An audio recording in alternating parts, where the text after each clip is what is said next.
And I want to thank everybody for being here this afternoon. So just to make everything kind of aware, so we appreciate the new setup. We're excited for that. So it's kind of, so we are beginning. Sorry. Thank you. So we do appreciate the new setup. I kind of like it down here, so more informal. You can say this is a workshop, so just so that you are aware, that is much different than the typical Monday night meetings we have. So if you do need to get up and take a walk to stretch your legs or to get a drink or to use the facilities, whatever it is, you're more than welcome to do so. For the council on that. And again, just appreciate everyone being here. We're grateful to have some of the public here and many of our staff as well to present these as we go through these workshops. And again, this is very general overview of the budget in that regards of kind of that 30,000 foot view. And again, just so that the council's aware, obviously, transparency is key and all of that, but you're always more than welcome also to meet with Ray Lynn, Rochelle, other appointed officials. If you have questions about the budget, to go through that. So it's all going to be approved, obviously, in the open. So it's not like a quasi judicial hearing where you need to be cautious of things of that nature if it's being decided for the entire city. So please feel free. Again, I know it's going to be very general on this, but if you have those specific questions, you're always welcome to come in and talk with any of the staff, really, and Michelle and other group, Rochelle. Or others, we have Michelle right there and Rochelle right there. But yes, so feel free to come in and talk to them at any time on that. But a couple of things to just go over before you jump into some of these presentations. Again, the purpose of the workshop is just that general overview of what's being proposed. And to answer any questions that the council may have. And again, if you do have specific narrow down type things, you're always welcome to meet with staff prior to or after any of these workshops. Overview our fiscal priority is always to be good stewards of taxpayer dollars. We realize that the money that we have and that we spend, it comes from the taxpayers of the citizens of Caldwell. And so we want to ensure that we're doing the best that we can with that money, trying to utilize obviously technology off to the best we can as well to try to reduce costs in that manner, reducing errors, things of that to make us more efficient is always a great thing at the end of the day.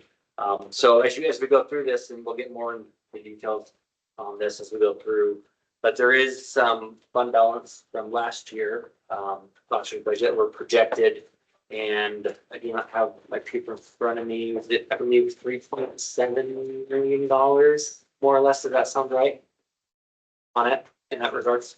And so there'll be some proposals on that as we've had some discussions, and obviously it's going to go to council. We'll look for feedback as we go through these budget workshops. That may not be tonight, but just to have that in the back there in the mind as we move forward to some of the others. Sitting up, we talked about creating, this would be done, a resolution would have to be decided by the council, creating a future building fund as we need additional city buildings and offices. As you know, bonds are very, very difficult to pass these days, even for a fire station. There's a fire crew. I saw a few walk in where we're asking people to allow us to save their lives, basically, and it passed by 2 votes. Because of that 2/3 majority, which is so difficult to do these days. So looking at the potential of starting to set some of that money aside, so at least we could come in and say, look, okay, we need this facility, but we have this amount of millions of dollars to, as kind of as a nest egg to begin that process, and see if that helps to do that as we have buildings that are aging, decaying, our library being one of those, our senior center being another one that really needs to look at being reflect sometime in the future, and we need to start planning for that. So that's proposals to take the majority of that money and have that in some type of a fund for those. And then also what I'll be proposing, and it's up to the council, is you're probably aware that I know we complain about the state legislature a lot, but they do some good things occasionally. And one of those was they do give cities the ability to do a property tax rebate. And so that is one of the proposals that myself and Ray Lynn have been discussing, and Rochelle to present to you, is to take a portion of that money and to give some relief to those most in need. So that would be the proposal, and that would be more of something similar to the circuit breaker that they have at the state level, if you're aware of that. So for those that are like 65 and over, so many of those individuals are on fixed income with Social Security. And so as the cost of eggs go up, it doesn't mean that their social security goes up. And as the cost of their home goes up, obviously their property tax can increase. So we would focus on most likely that segment of the population, and we do have the ability to do that. And having, an amount that they could request, they'd have to apply for that, and then they could get, a portion of their, and this would be focused on their city of Caldwell property taxes. Obviously, you've read your property tax bill, there's many different lines depending where you're at. And so it would be that city of Caldwell property tax section that we would look at. And depending on that, it could be even a full amount of rebated back to them, just depends on what that amount is. But we want to have a set, I think, number on that we propose. And again, that would be something that we could do to help out that most vulnerable population that's on that really hard fixed incomes on that. So try to give a little bit of relief whenever, but also still utilize some of that money for what we have our needs for the future too. So, and we'll get into that more as we go through this process over the next several weeks. But yeah, again, any community engagement, we're excited to have some community members here with us today, and just look forward to that. And questions that you have, things of that nature, staff is always available offline to talk about any of those things and go over the minutia with you in detail in that regard. So that is all for me to kind of welcome everybody and open remarks as we begin. Seems like just yesterday we were here doing this. So it goes by so quick and comes again so quick. It's pretty much a year-round process of preparing the budget and presenting the budget. And with that, I don't know if Raylyn, if you have anything you want to add, and after that we'll jump right into the library. The only thing I want to add is I think that the departments have been very conscious with their proposals, and they've really worked hard to put in needs and priorities.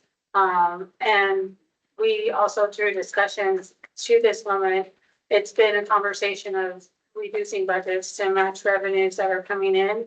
And so I know that sometimes it's always looking like these are higher budgets or even same budgets proposed this last year, but just know that there is cuts in these budgets that have already been proposed that we've already done before we proposed. And maybe just one highlight on that too, just so you're aware, we did, as we met with each department, they came in, we asked every department, regardless of what they had already cut at that time, to take a 10% additional cut to all of their travel and meeting expenses for this coming year. So what you see does include all of those cuts and others as well, as Raymond mentioned, but we did have all the departments go in, and after they finished, we took another 10% off of all of that, the travel and meeting, to try to make that work on that. So we appreciate their willingness to do that. So that has already taken place on this budget. So.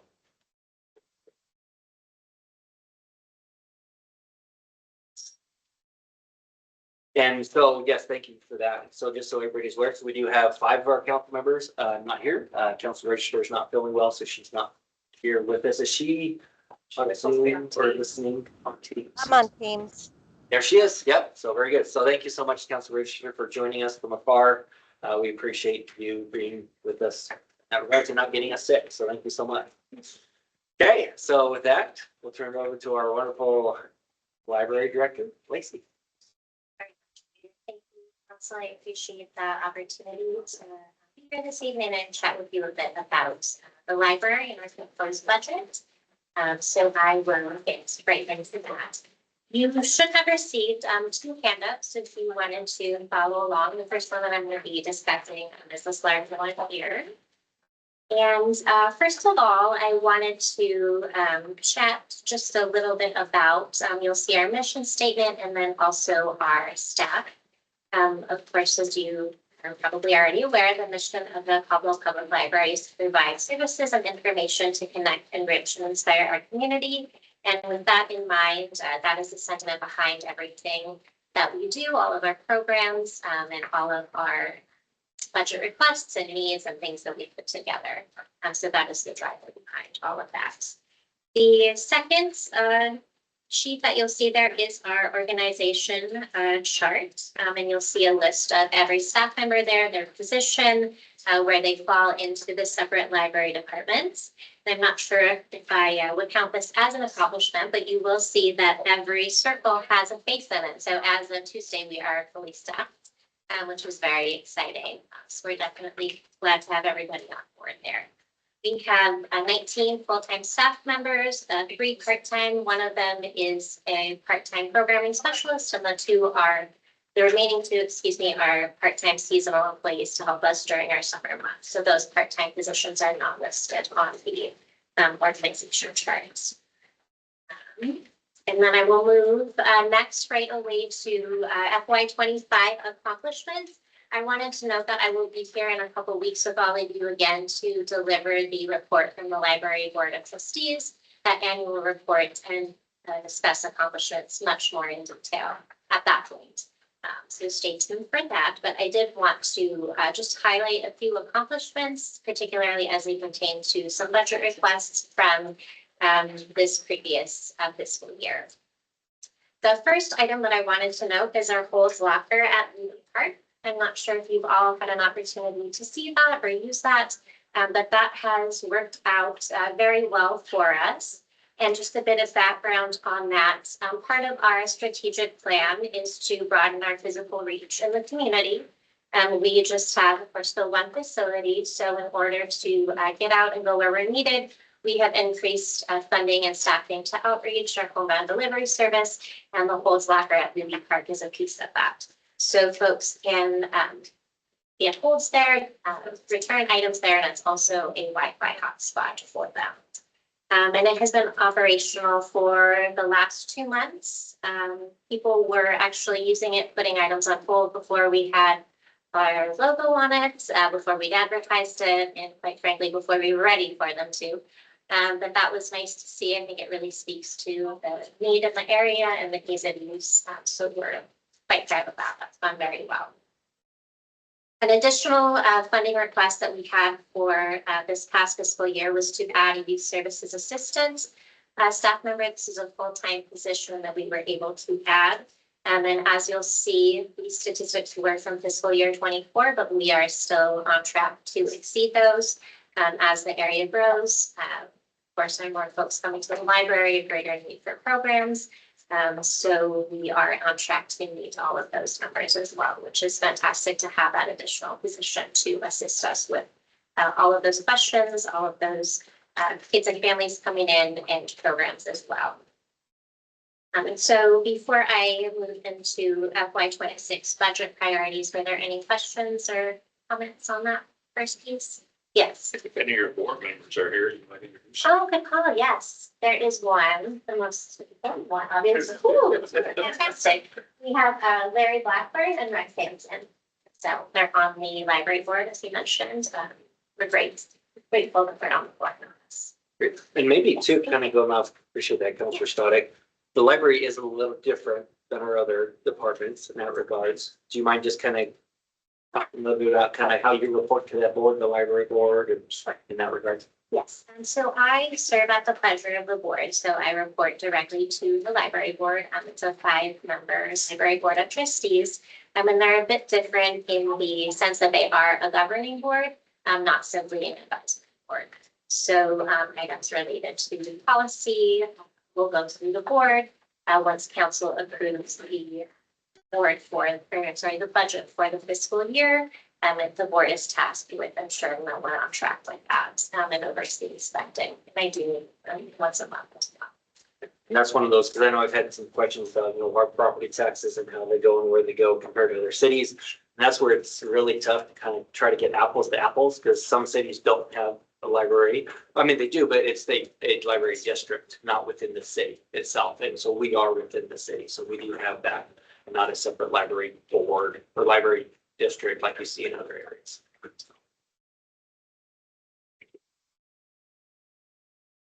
And then I will move into FY26 library budget priorities. I have 3 of those that I wanted to spend a bit of time on this evening.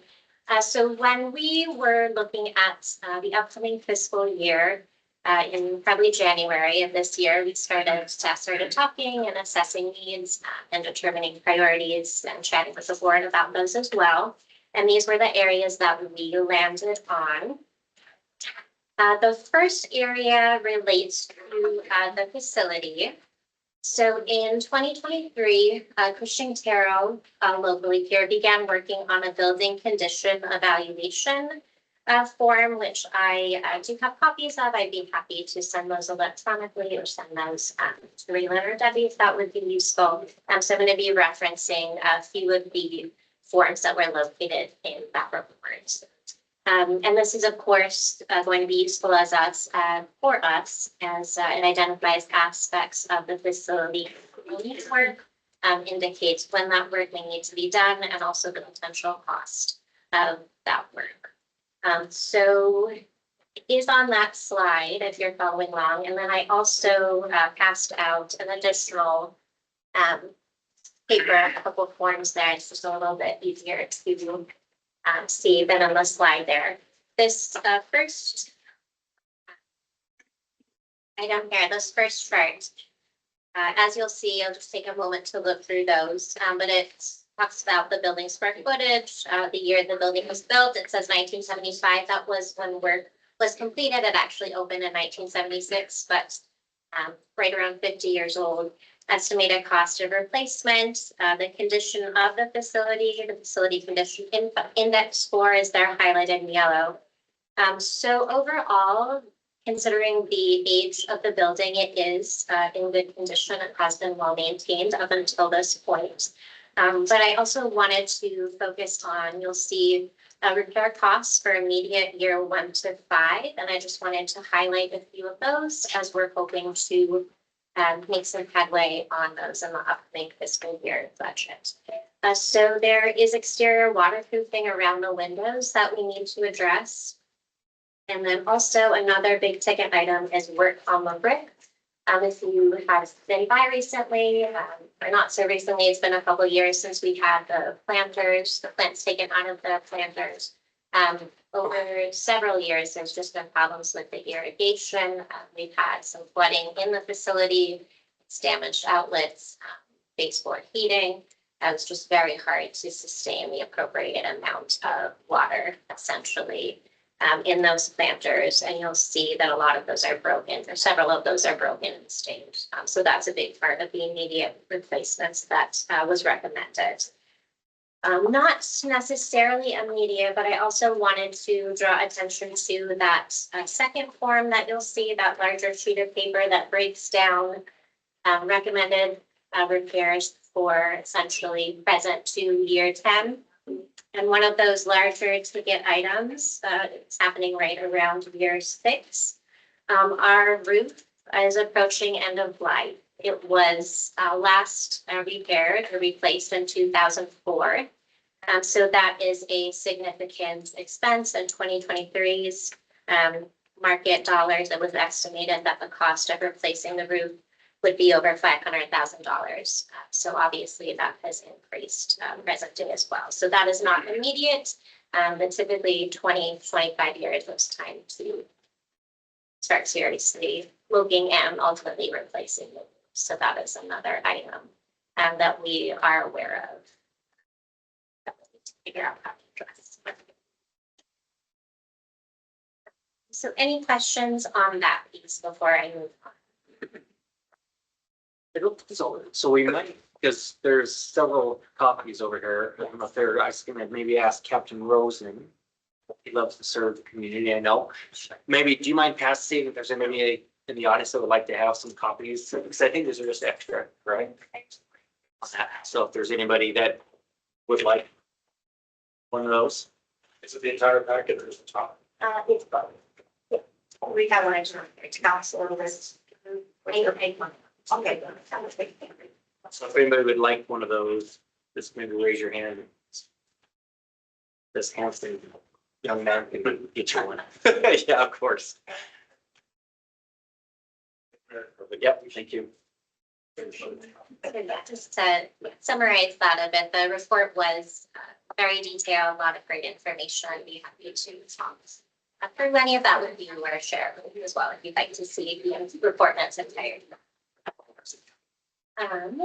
The next item that we are looking at for the upcoming fiscal year that needs to be replaced, we have 4 virtual servers that we need to upgrade the software on to move to Windows Server 2025. And what you'll see there is the estimated cost for that, the $17,000 to $20,000.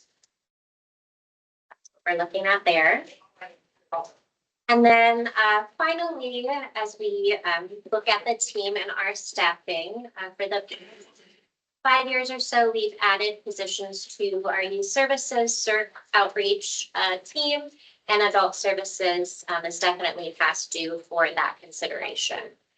What you see here are some statistics from FY24. So the adult services team staffs the information desk, if you will. This is a desk that has to remain staffed while we're open to the public. We're open 62 hours. So it's a team of 2 full-time staff. We have 80 hours. Other departments assist with coverage, of course. For the most part, answering those questions, tech tutor appointments, programming, all of that falls to a team of 2. And I just wanted to touch on the attendance piece.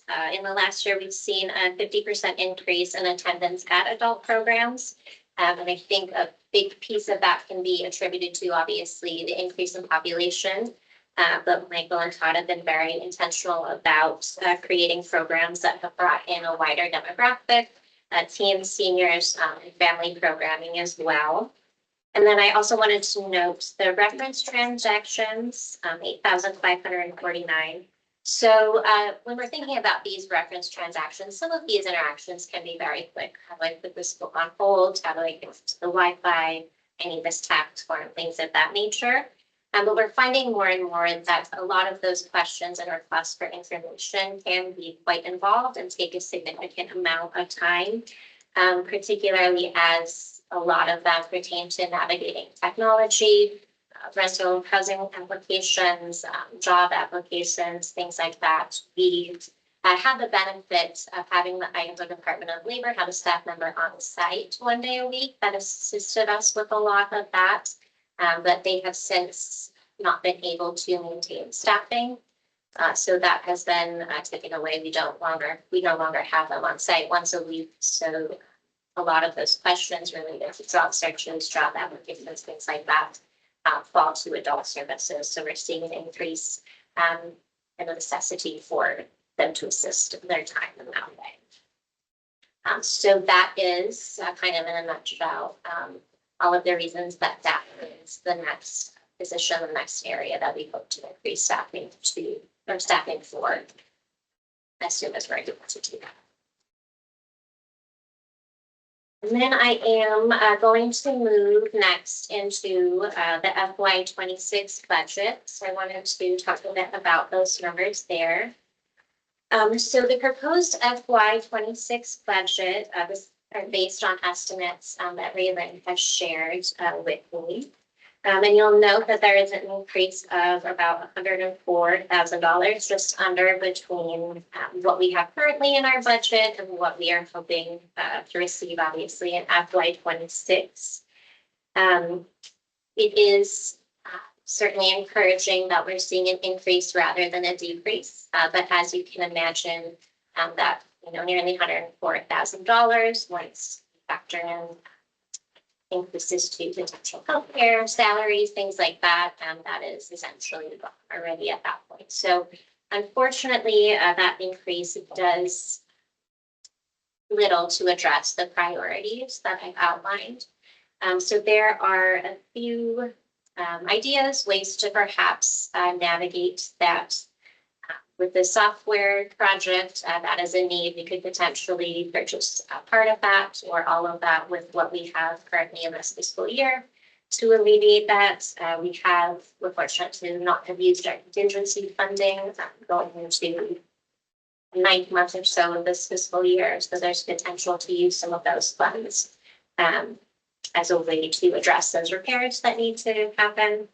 And then unfortunately, that leaves the position off the adult services position off the table entirely. So based on what Freeland has shared and what I have entered, it is balanced what I have proposed at $2,143,000. But that's where we land as far as addressing or not addressing the priorities for FY26. And I did want to note grants there typically within the budget, you'll see in state and federal grants around $10,000 that I have budgeted for and feel confident that we can receive. And those fundings come from the Institute of Museum and Library Services, which is federal funding, and then that funding is administered through Idaho Commission for Libraries. And these assist, we use them heavily for any travel, any conference, any outreach, so we're not having to take from funds that could be used for collection or things of that nature, so we rely heavily on that. As well as we've used them for like my books, outreach. So it's not a significant amount, but we've really used it to enhance those programs. And there has been, of course, an executive order that has essentially dismantled the Institute of Museum and Library Services. And it's unclear whether or not the grant funds will be reinstated or if they will be available. So when you see the zero, that doesn't mean that we will not apply for other grants. That doesn't mean that we will receive them. But the typical avenues that we have counted on for years that have been fairly reliable as far as AMLS funding. It's unclear whether or not we will receive them or have the opportunity to apply for them. So I was not confident in including that in the budget this year. But of course, we will look for grants and apply for them where that makes sense for us.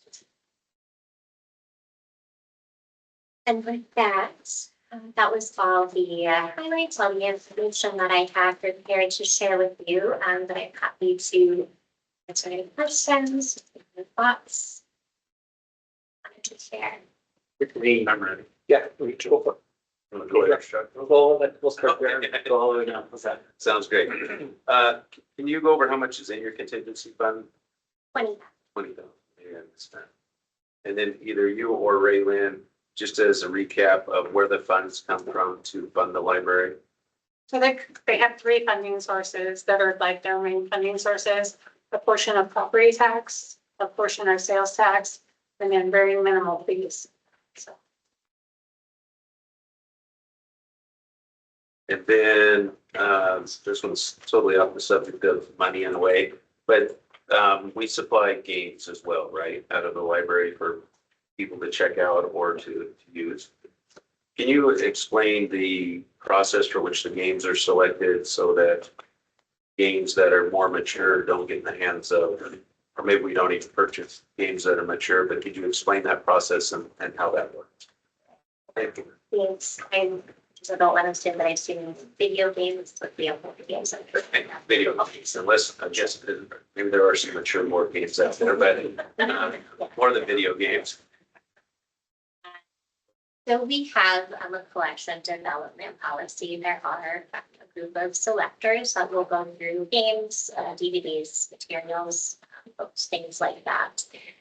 So there are factors in there, the interest of the community, there's purchase requests, things of that nature. So we do have also kind of a side note, but within the teen area, we have game consoles where teens can use that space to check out video games and use them within the library. And we don't allow any, of the adult rated mature video games to be used in that space.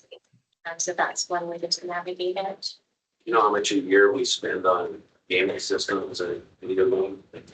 Not off the top of my head, but I will say the vast majority of video games comes from donations from the Friends of the Library. So nothing, not to say not nothing, but I would say at least 75% is funded by the Friends of the Library.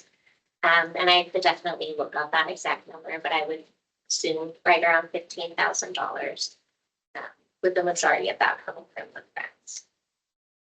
With 15,000 total. Correct. And 75% of that.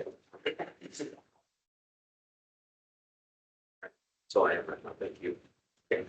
That's fine. Lacey, I know that, I think we've discussed this in the past about building up instead of building new building because of our growth. And I talked to Larry about that too extensively, and I don't think I've talked to Rodney Donald about it, but I talked to Mr. Horton about it. Structure of that building, if it would take a second story, and Mr. Horton said it would, and I don't know if that's deteriorated since I talked to him, but it's been several years ago since we talked about it. But I think with our growth cycle relative to plan and zoning, we're kind of going out west instead of south and north. And, to purchase land and build a new building, it's just a lot more expensive than building up. I'm just wondering have you got that in the back of your mind, for the near future? Because when you look at a cost of replacing the road, $500,000, maybe some of that could be used for, in the future for building up instead of having a new building, buying property, all that. So that's what. Absolutely. Shortly before I had started, which was in 2015, now there was a study that the library board and administration did, and at that time it was feasible to build up, the structural integrity. It was there, and that was an option. I would assume that would be the case now, but again, it's been several years, so I definitely reviewed that. So that could certainly be an option for the reasons that you've shared. I did want to note that we are moving into crafting a new strategic plan. So we'll be going through surveys, of course, with the public, and in August there will be kind of listening sessions, brainstorming sessions that will be happening with the public relating to facility planning. To see kind of what the desire and need building there is there. But as, to your point about the cost of the roof, that's definitely a factor. And I think for us, as we're looking square footage wise, there is a recommendation, if you will, for how many square feet per capita the public library should have. And currently we're below half of what it should be present day. So we're thinking about future planning. Yes, does it make sense? So I hope I answered your question. Yeah, Yes, the only it's problem- worth considering. Yeah, the only problem we saw was actually parking if we did build up, but I think with sharing maybe the senior center over there and some other opportunities, that problem I think could be solved. But I really think that keeping in mind cost for the taxpayer, that would be a lot easier to swallow than, trying to buy more property, building new buildings. I hope you folks in the board keep that in mind. So. Okay, very good. Anything? Thank you, Mr. Mayor. Lacey, thank you for all you do. I've been impressed at your board meetings, how organized things are, and appreciate you and your board. To follow up on the funding question, and I don't know if you can answer these or very little well, property tax, sales tax, and fees. Let me start with fees. What percentage of your budget is funded by fees? It's very minimal. So the fees that we collect are going to be from non-resident cards and from we don't have fines necessarily, but for damaged materials, lost materials, things like that. So for this past fiscal year, we have that budgeted to be right around $13,000. So, we definitely do not collect much of anything. Yes. Thank you. And I guess my question is more for everybody in the room to know. And I think I'd understood that. So the majority of these funds are coming from property tax and sales tax. So Raylene, for everyone to understand, are those allocated the way they're taxed on the tax basis? Or is there general fund involved in the supporting the library budget? I'm a little bit confused on the way that the property taxes are kind of allocated. So that there are certain levy amounts that cap certain funds. So like airport has certain levy cap that we can only charge. We can only put so much into the airport fund from property taxes because it's set in code to reach a levy amount. The library also has a cap on the levy So what amount. is that?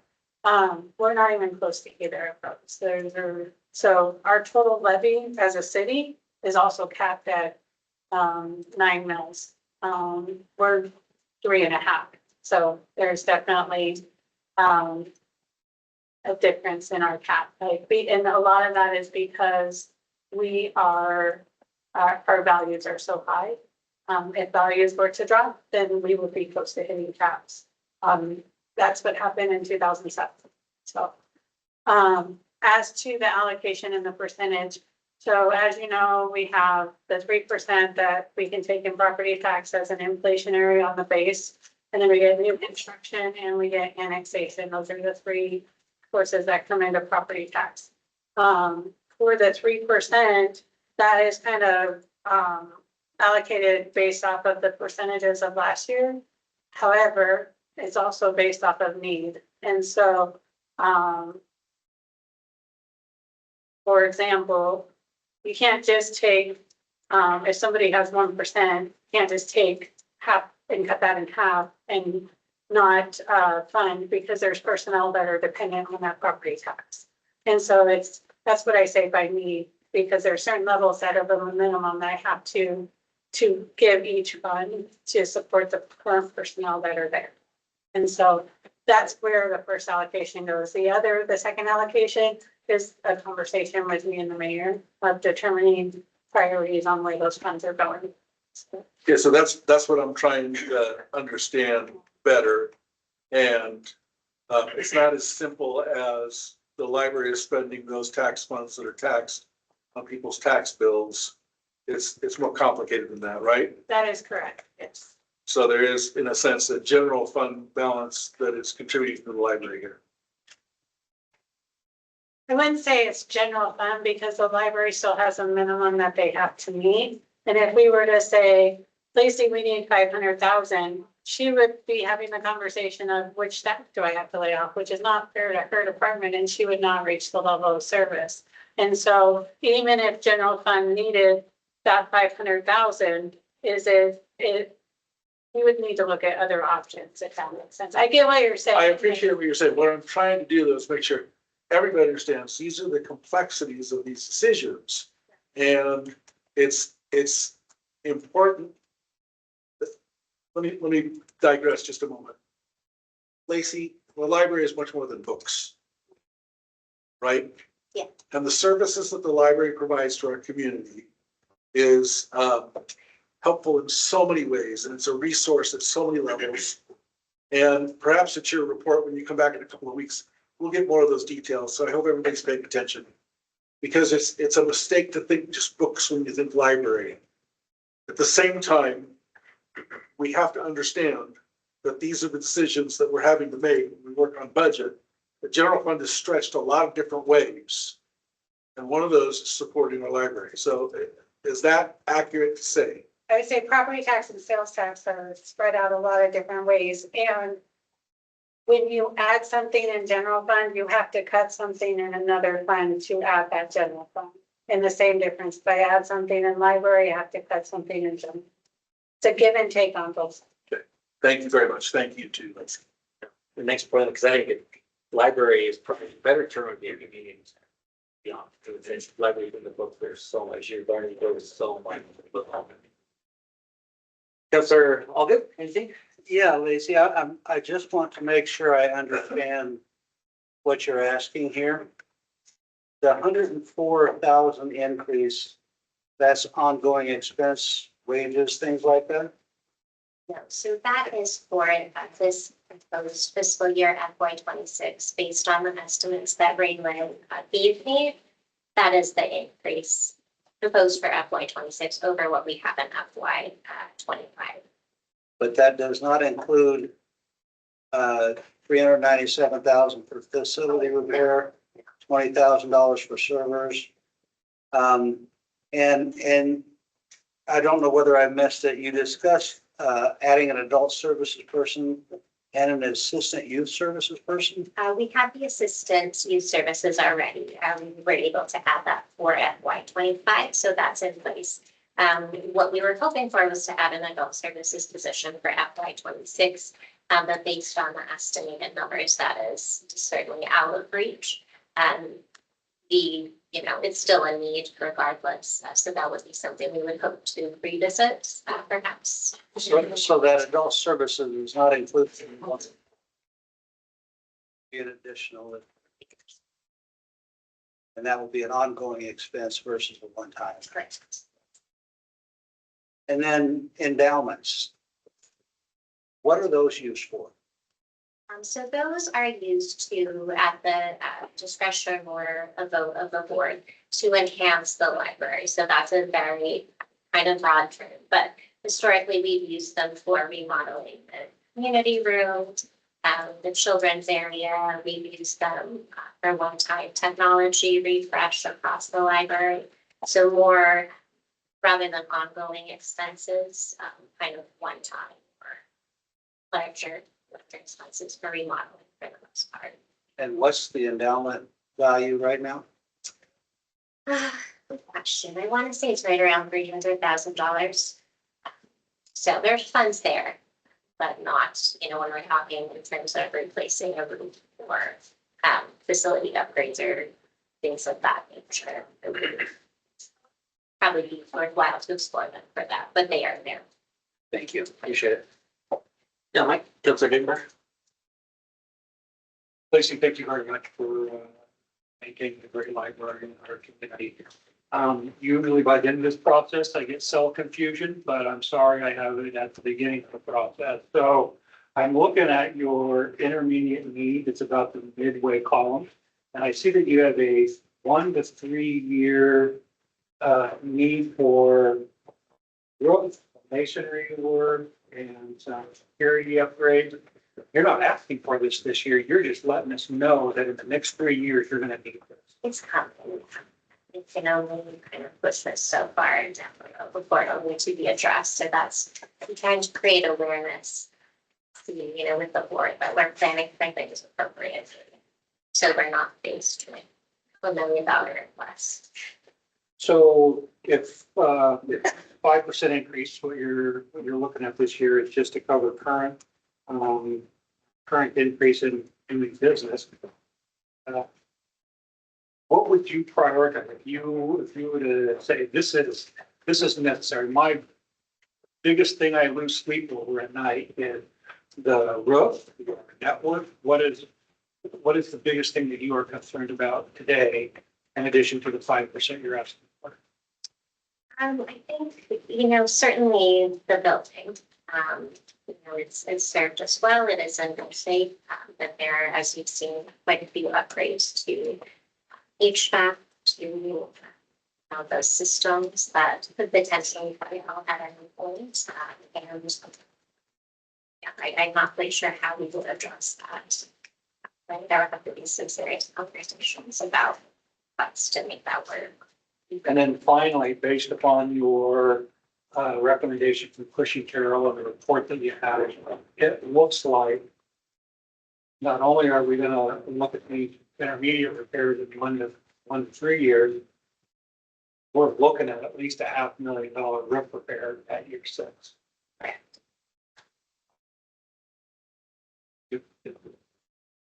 Councilor Register, do you have any questions or?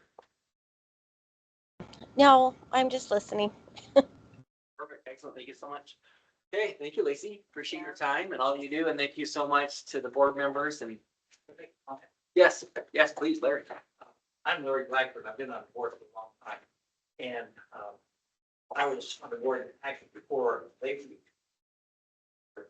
One thing I really want to mention the fact that the relationship of the city and the library has really improved immensely.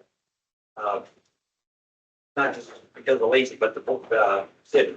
And as an example of that, we had the library works today together a couple weeks ago. And attending that was Debbie. She's always, every time we have something at the library, Debbie Dyer is there. But that is great, Debbie. And I want you to know it doesn't go unnoticed.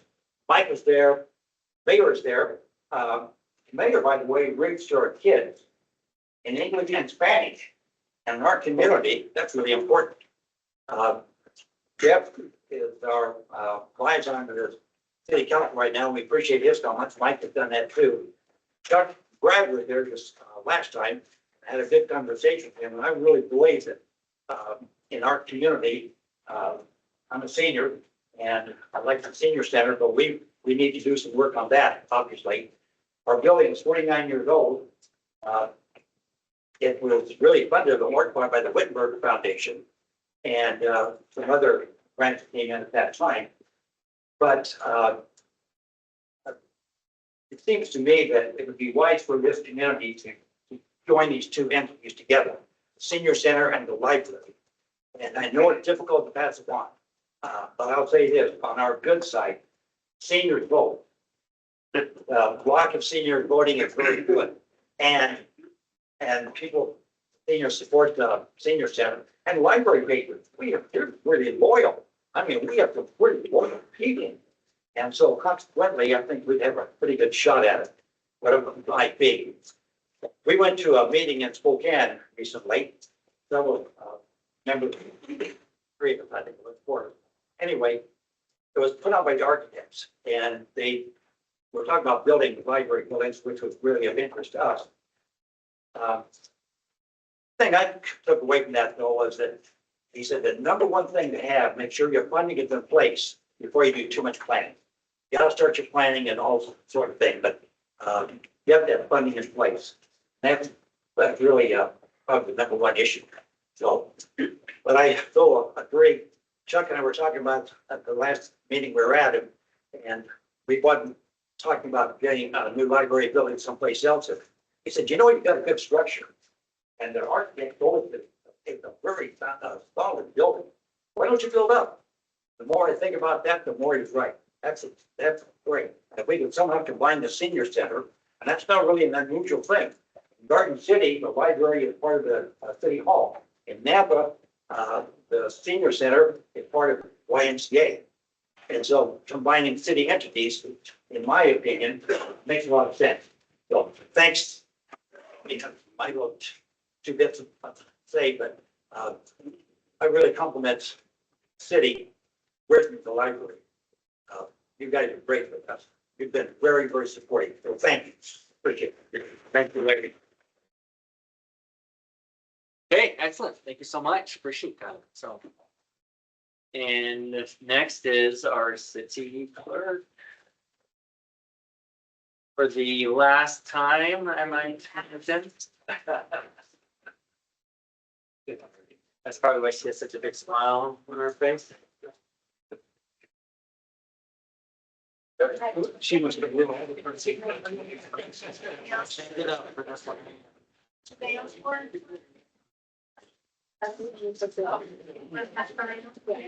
She was.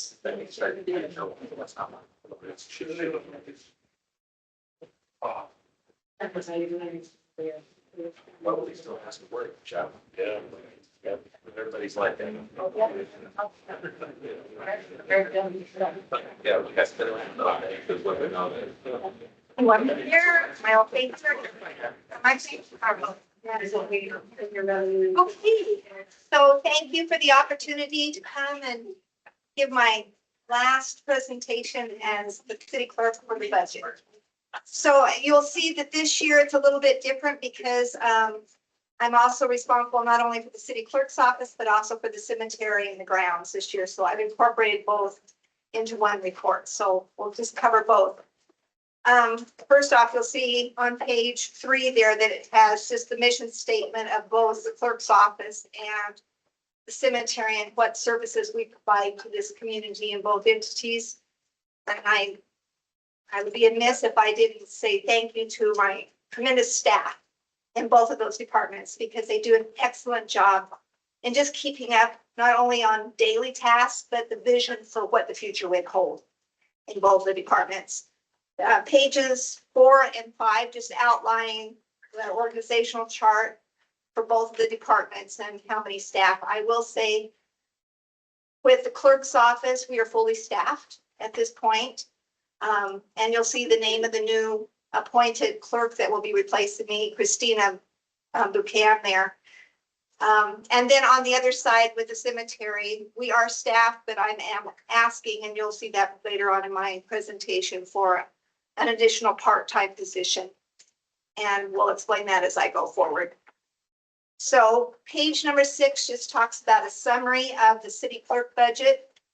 The clerk's office will continue to prioritize, of course, all of our permanent records and ongoing use of what we already have in place as far as software and processes, with the exception of we are looking currently for agenda management program. And I've held off on this a little bit, knowing that whoever replaces me as the city clerk needs to be comfortable with that decision. So she will be start shadowing me in my position starting Monday, actually. So she will be able to help us in that determination and review as far as cost wise, and if we can even do it this year. We Will not be adding any positions beyond that within the clerk's position. The city code codification, I know we talked about this last year as well. I have not moved forward on that because we had so many amendments come forward from the planning and zoning department this past year with chapter 10 and some in chapter 11. And I felt that it would be more prudent that we hold right now. And then as those have been completed, now we can possibly go towards the ongoing audit that we've already allowed for with American Legal Codifiers. I am going to ask them if there is some kind of discount now, since we pretty well have already done chapter 10 and 11. There's really no need for audit to those two chapters. So hopefully the price that was originally quoted to us can be reduced. So we'll be researching that again in the near future. The budget does, like I said, talk about the agenda management, and we'll be moving forward. So basically, the budget has actually been reduced under the city clerk's office, and will hopefully even be more so with the codification audit. All right. So that moves me over to page number 7, which is the cemetery budget. And there's probably a little bit more detail that I need to explain in that one.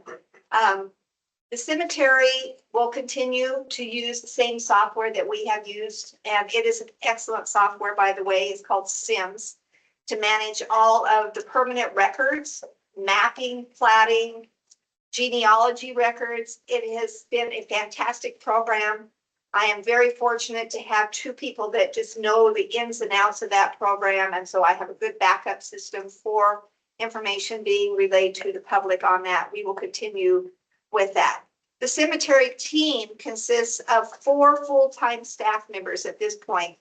And then we will usually, because of the summer months, and of course grass does grow, that we have to have temporary workers in there from a temp agency. But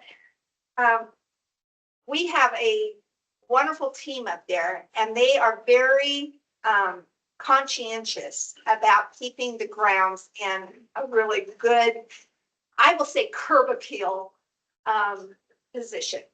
And with that in mind, it's all that we can do to keep it in the condition that we are with a 3 full-time.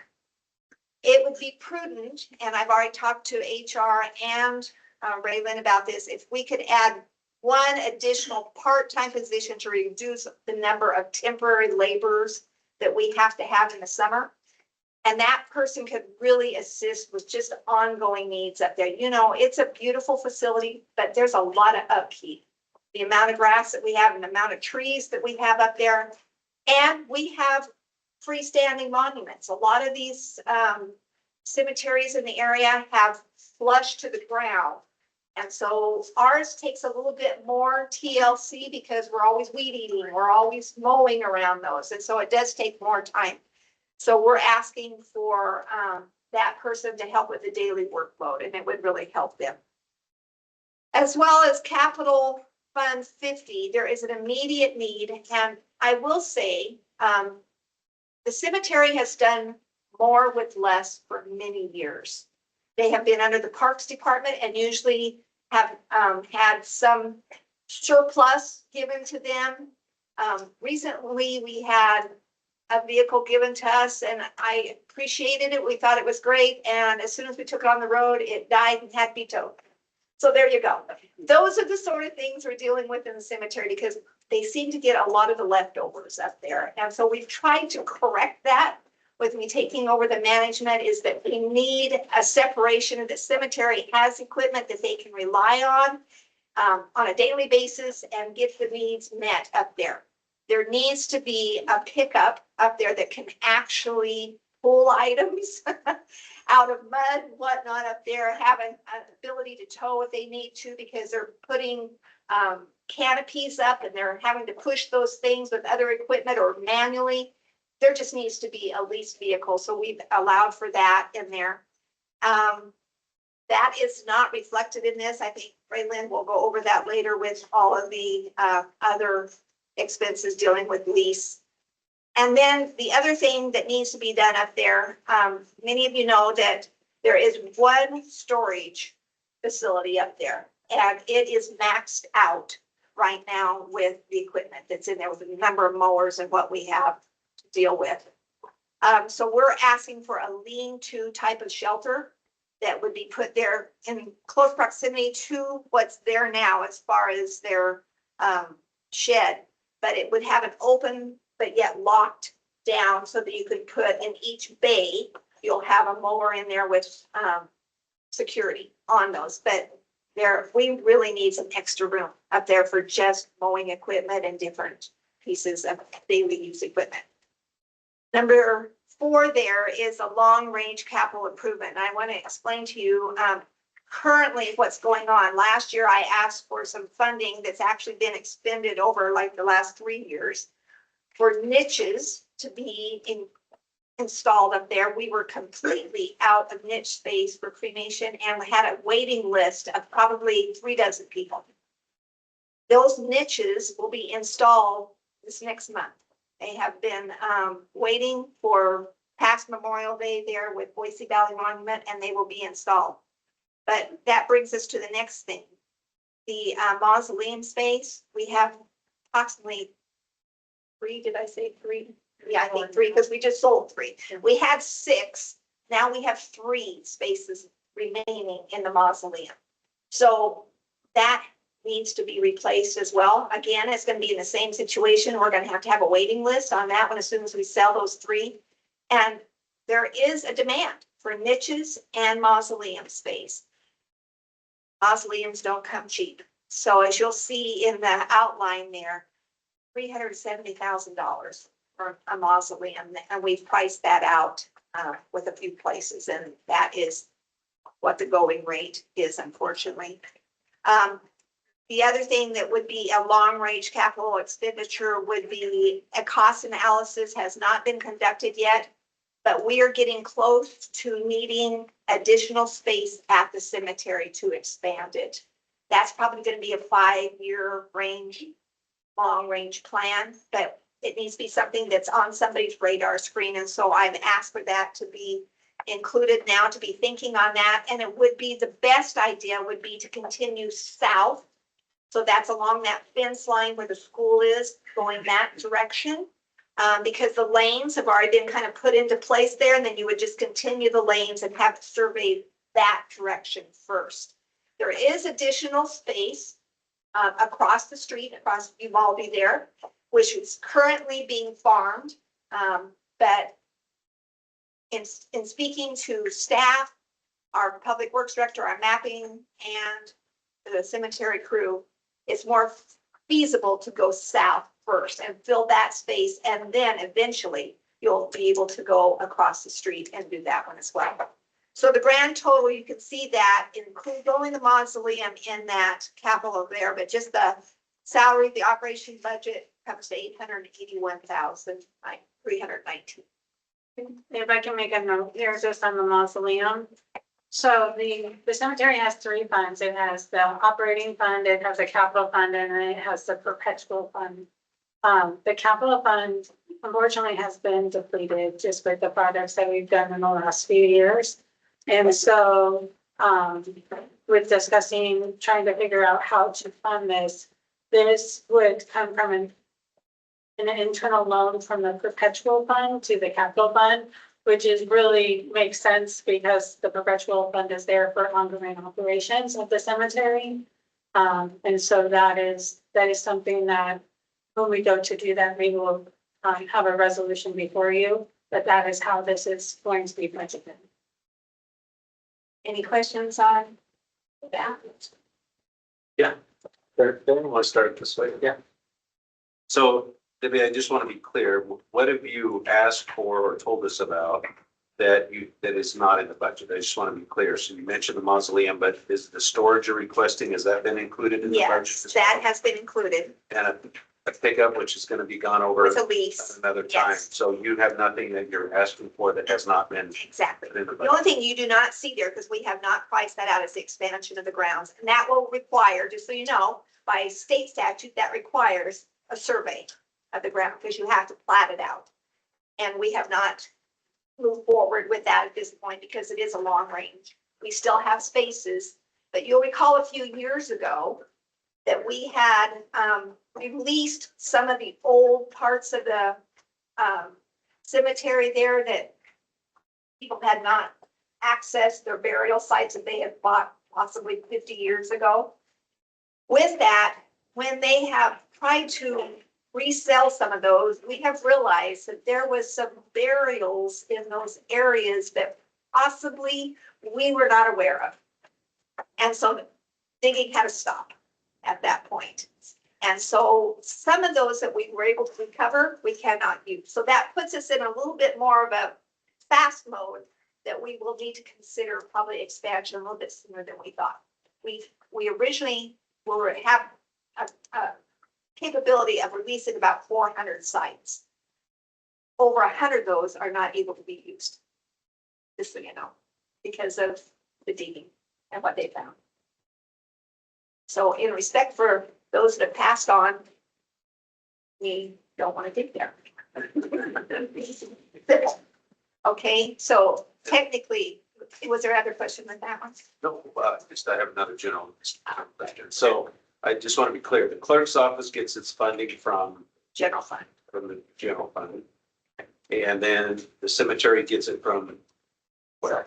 The cemetery gets it from, property tax, sales tax, and fees.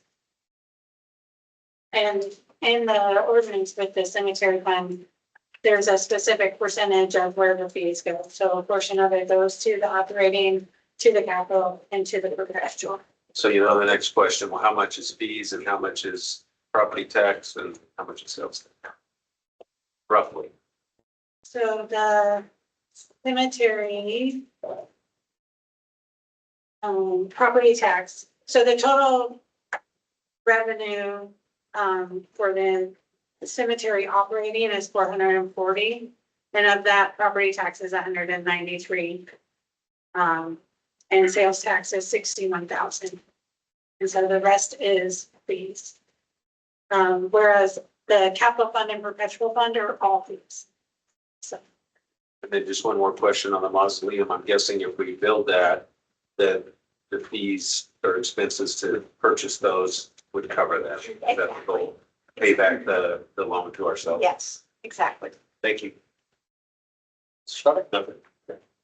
Mr. Williams? Thank you. Yeah, I think Counselor Godey covered it, but then those fees make up the remaining balance and it will cover the cost of the mausoleum. We have people waiting for that or? Not yet, not for the mausoleum, but you only have 3 crypts available Right. at this point. And so they will supposedly not last long.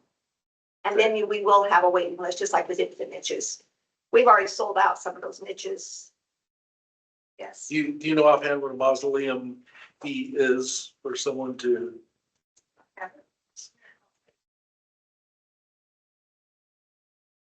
And that's in perpetuity, right? That's not a time limited purchase. that's correct. Right.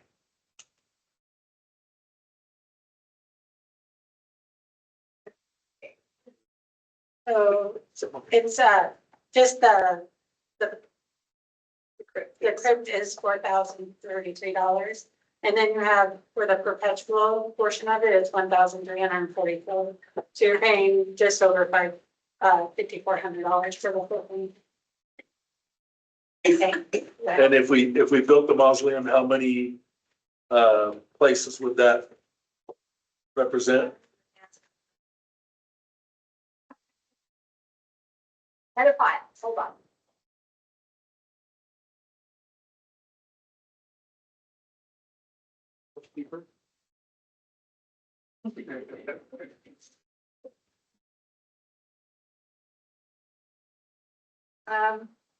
One mausoleum contains 64 crypts.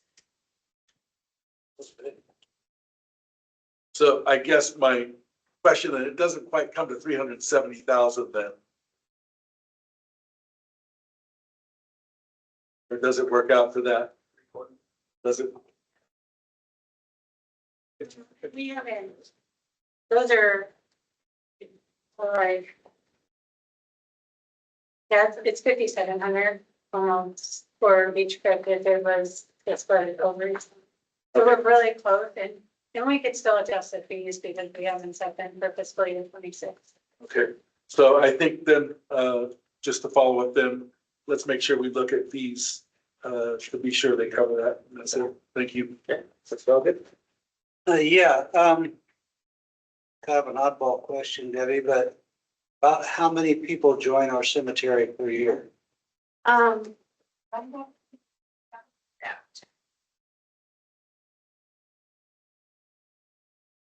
many leave. Yeah, lots of people join, but they tend to stay. Yeah. You know, let me get back to you on that. Yeah, Because yeah. that's a report that I have, but I just didn't bring it. So another oddball question. Every time we have a big storm, we lose a couple of mature trees. Yes. I'm not seeing a replacement plan. What's been the plan of replacing those trees? There has been some replaced, but they're replaced more to the back. I think you're talking about the aged ones that's along that fence line there. They have been replacing to the back because there's been some memorial donations back in that back. So it's my understanding though that there is a replacement, you know, something it's not going to be replaced. They've tried to save as many as they have because they're trimming them, which they had not been trimmed for a number of years. So they're trying to do some preventive measures up there as well.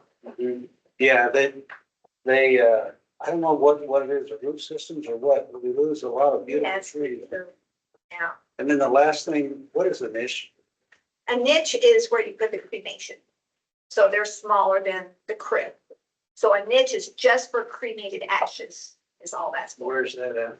So over there on the cliff side, there is already some niches and mausoleums in place. So as you come into the farthest gate towards the edge there, and there's already niches there, those are the filled ones, and those others will come out to like a week beyond those. Okay. The mausoleum currently is in the middle of that area. Okay, yep. That's all I got. Okay, Councilor Denberg? No question. Okay, Councilor Register, any questions on that? No, thank you. Okay, perfect, awesome, thank you so much, Debbie. You're welcome. The rest of the report, I was just going to highlight there. We continue as a city clerk's office and the cemetery looking at professional development. And right now, the clerk that will be coming into my position already has her certification. And so she'll need to continue on with that, obviously. We're working to make sure that everybody within our clerk team also will be certified. But beyond that, something new this year, there has not been any pesticide certification program for the cemetery crew. And so we are working now with Sexton and the crew chief. They just recently obtained their materials to start studying for that state test that they have to pass in order to be able to dispense pesticide. So they're working on that. Just heads up on that. And we feel good about that because we've had to rely on other departments. So we're trying to, again, just become independent. The other two sheets there are just fact sheets about both the departments that it might be of interest to you. And then again, thank you for the opportunity. I appreciate it. Thank you, Debbie, so glad that you're here. Okay, Mr. Jenkins.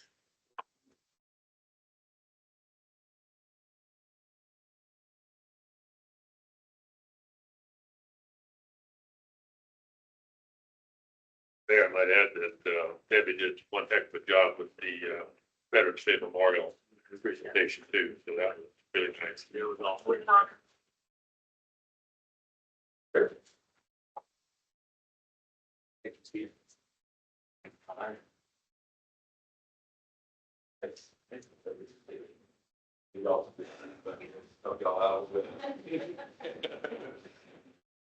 All right.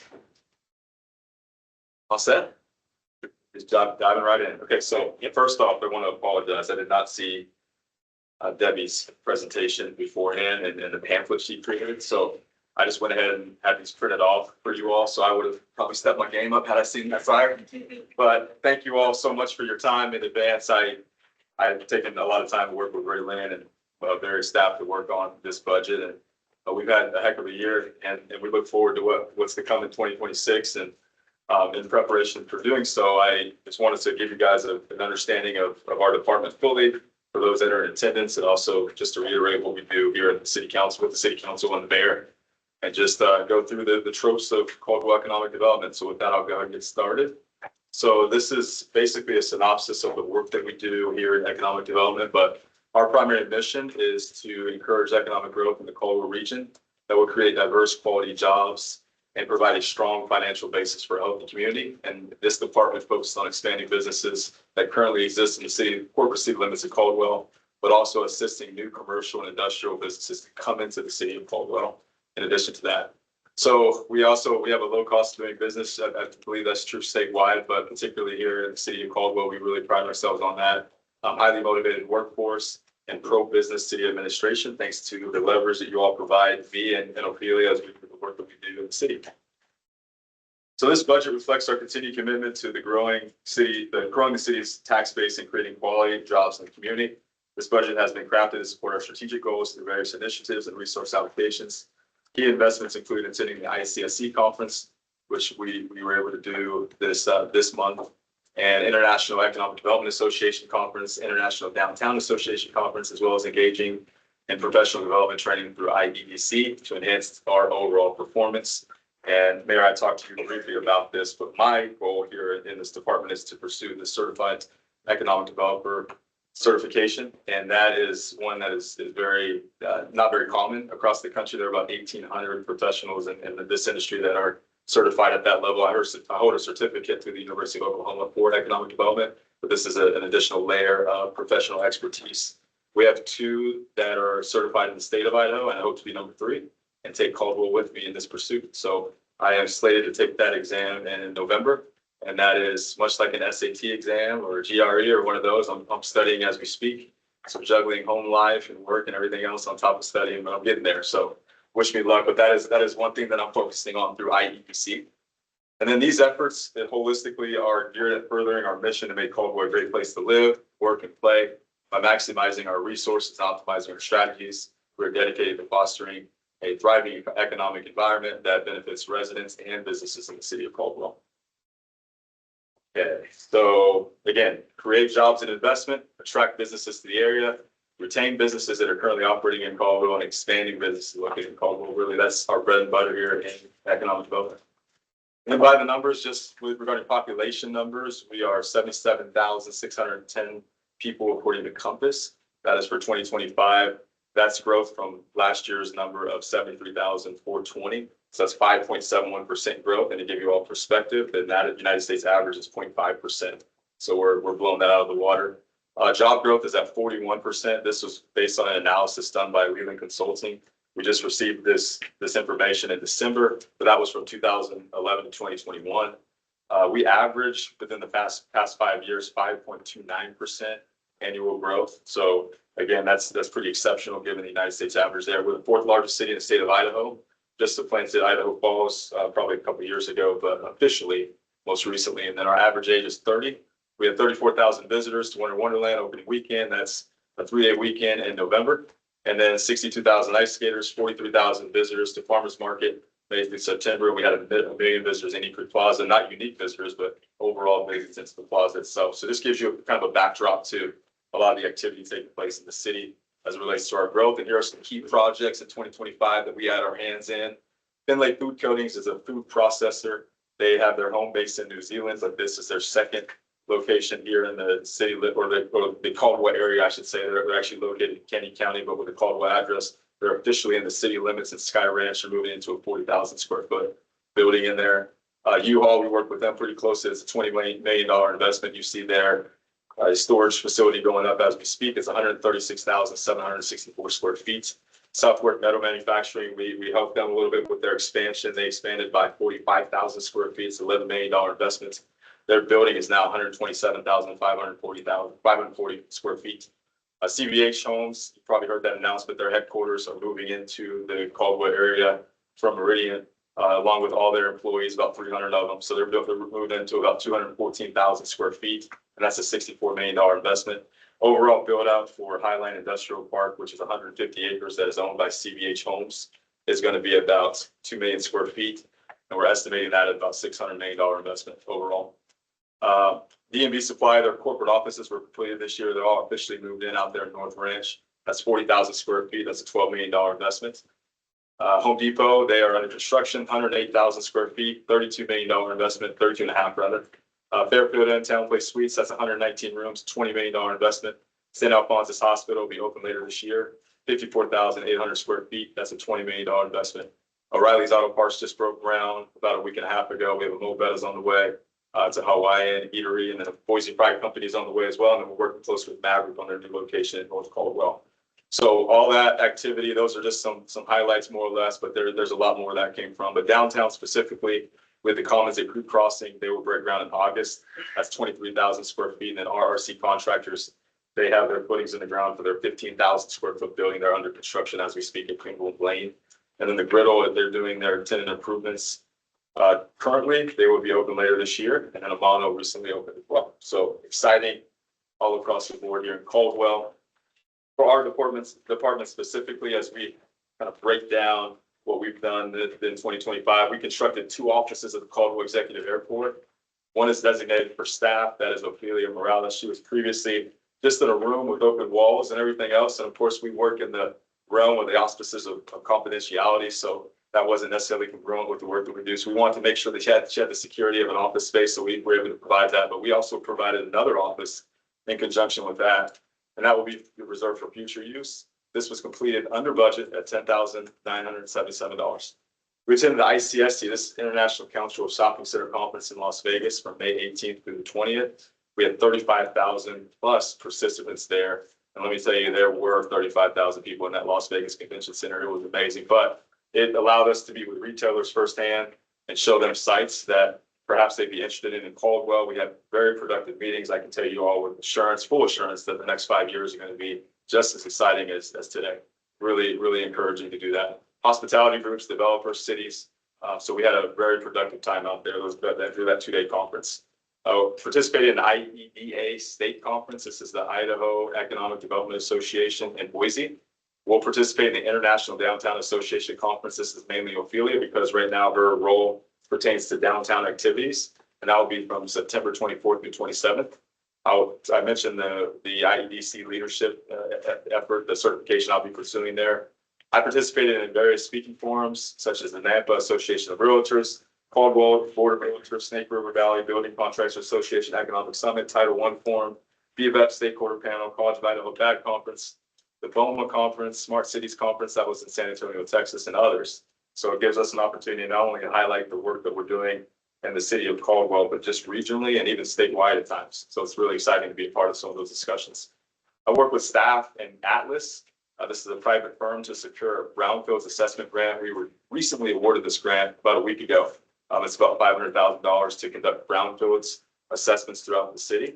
So that was really exciting. So I want to just publicly thank Ray Lynn and Chris Ramos and Rob McDonald and of course the Atlas team that was a part of that process. But significant grant. It was very competitive, and we were very excited to receive that funding to conduct those analyses across the city.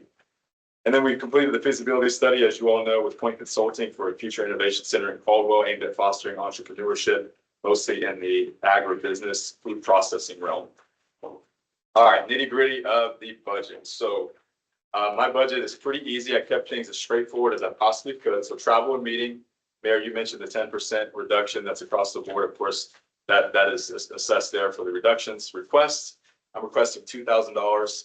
So this will bring my advertising budget to $5,000, mainly because we are looking at more printed materials in our department, because we've been holding off based on our level of growth. And anytime you put things in print, it's just the next day, things change pretty rapidly. But we've gotten to the point now where we like to have something to hand out, something to folks that are interacting with our department. So we want that tangible information through advertising.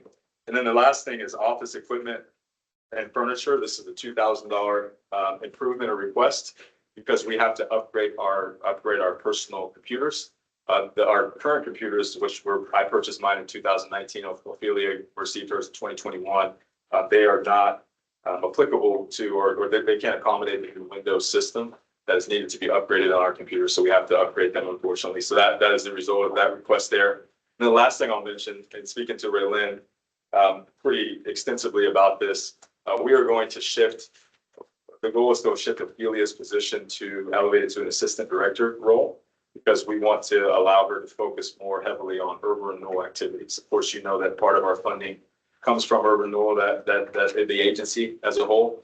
And our goal is to, with the forthcoming projects that we anticipate in the North Caldwell area, we want to shift her role from more of a downtown advocate within economic development to an urban renewal position, more or less, that really focuses on that executive director type duties that are tied to urban renewal. So she'll be more acutely aware of the projects going on, more in touch with the developers, so that things go hand in hand there. We've seen projects not slip through the cracks, but certainly not flow the way that we would hope for. And I think this will help us mitigate some of those efforts. I believe that's all I have. Is there any questions for me? Okay, very good. Questions? Still on left or right or right to left, depending on where you're sitting. Steve, what was your total budget? Did I miss that in here? What is that total now? Anybody that can help me out here? It's $497,000. Then the standard question, so that stops everybody else, I guess, steal some thunder. Is where does Steve's money come from?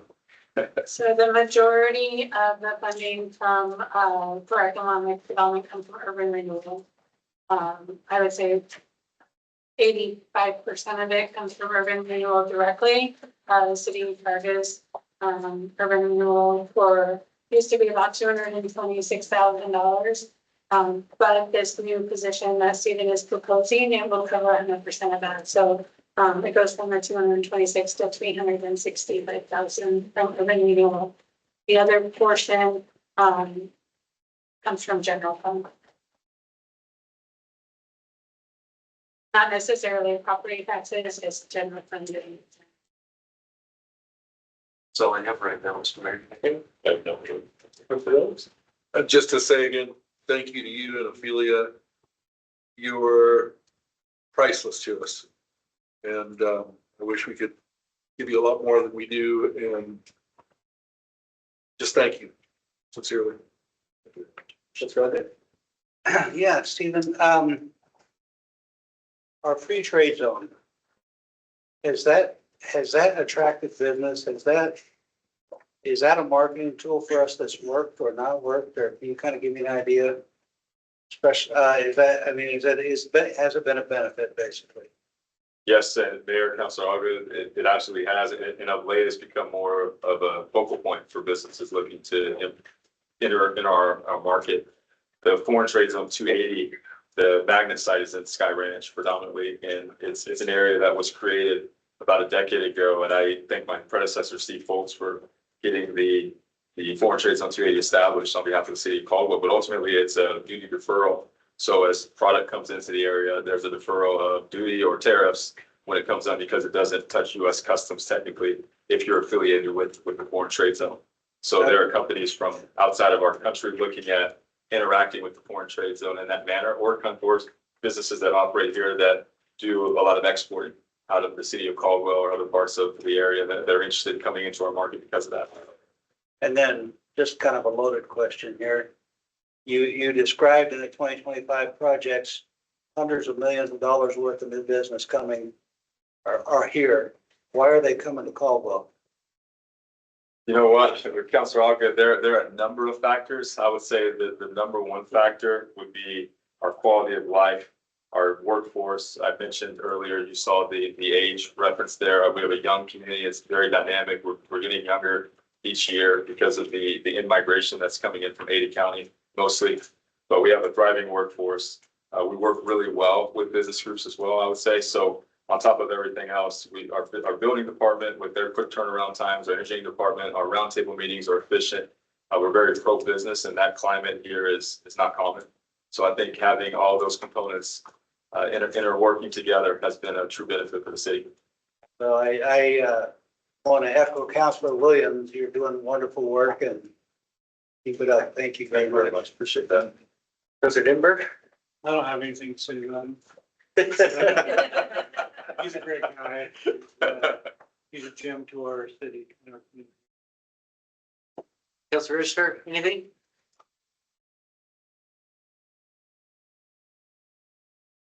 Very good. So yes, thank you so much. And yeah, I always say we have the best economic development director and team, including Ophelia as well, in the state. I mean, hands down. This is not even a comparison. So thank you so much for all you. Appreciate it. Okay, that's gonna move us into Parks and Recreation.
Okay, so you guys got two booklet pamphlets.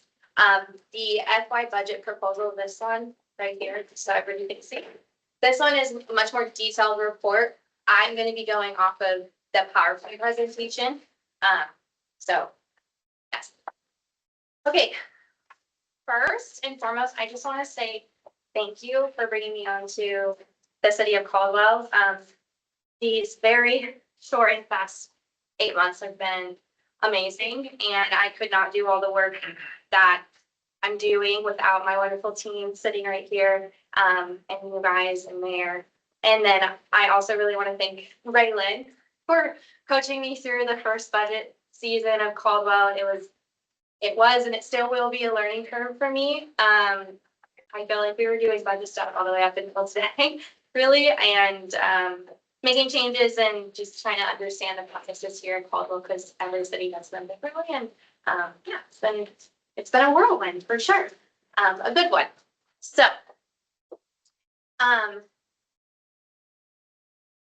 first we have the Parks and Recreation structure, and a couple of things that we have done this year. If you can see, we have an administrative assistant, but we have added a marketing assistant, which has been amazing because we have so many programs and so much stuff going on, not just in recreation, but in parks and in golf.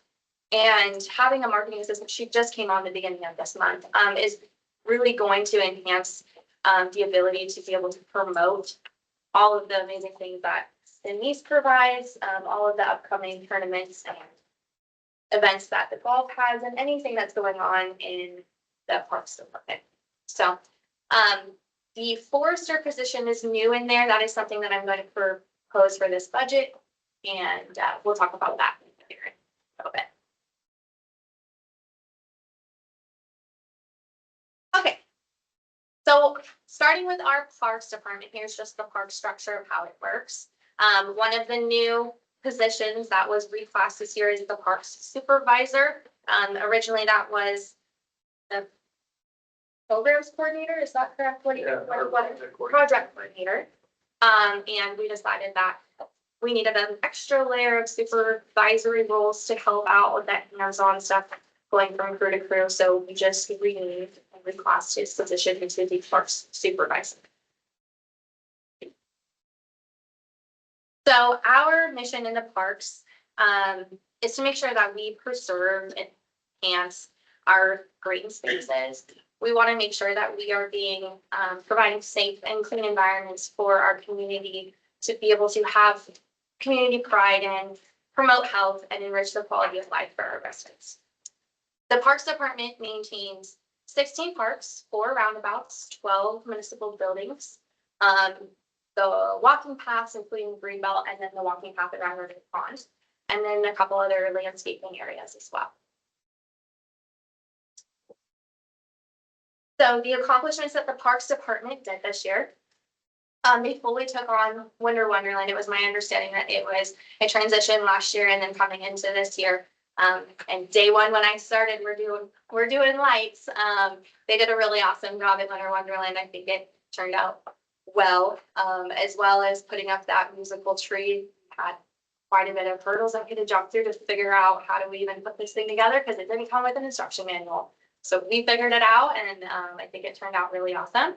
Some professional development that the Parks Department has had. Ben is his title is the Chemical and Park Maintenance Specialist. He just got certified as an applicator for ornamental herbicide, which is really cool. And then Daniel just recently got certified as a playground safety inspector. And if you know anything about the playground safety inspector certification, it is a wild amount of math, and you have to know scratch hazards, trip hazards, anything along those lines. It's a really extensive course and test. So it's a really high certification. It was amazing. The projects that we are in the process of working on and or completed, we have Lugan Memorial Park Playground updates. Those are coming in right now. Construction is happening right now. We have Brothers and Sisters Sport Field Rehab. We are working in, is it quadrants, Daniel, or is it smaller sections? It's quadrants. It's actually smaller. Smaller sections and quadrants. So there's sections that we are working in to rehab the entire complex, both brothers and sisters, to be able to have a smoother grass, to hopefully get rid of those irrigation lines, any type of large divots that we have out there, and hopefully we can prevent that from happening in the future. The Parks Department got on top of dismantling Griffiths Park Field 1 in order to help with the parking situation coming this summer with all of the events. And then we are also in the tail end of our Lions Park design.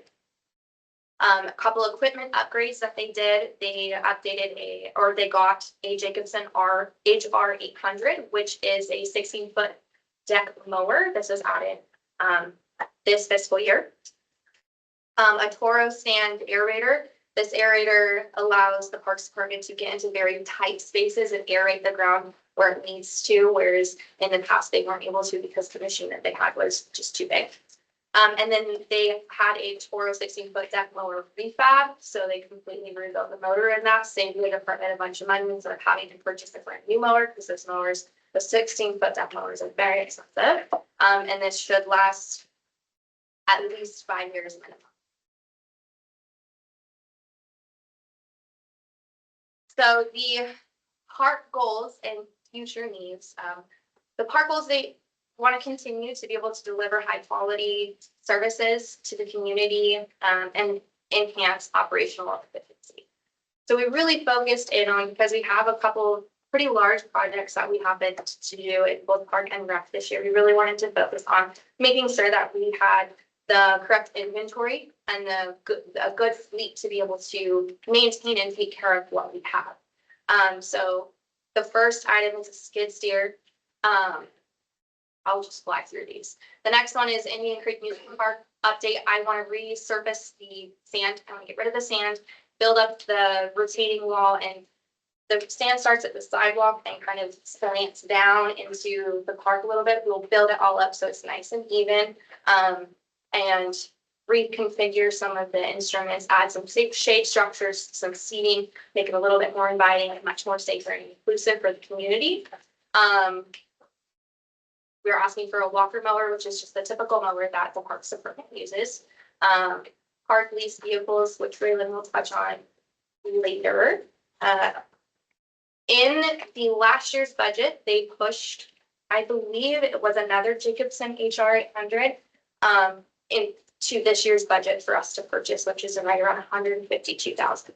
In lieu of that, I decided to request for autonomous mowers instead. So the autonomous mowers obviously will do it on their own, so it doesn't require a staff member to mow.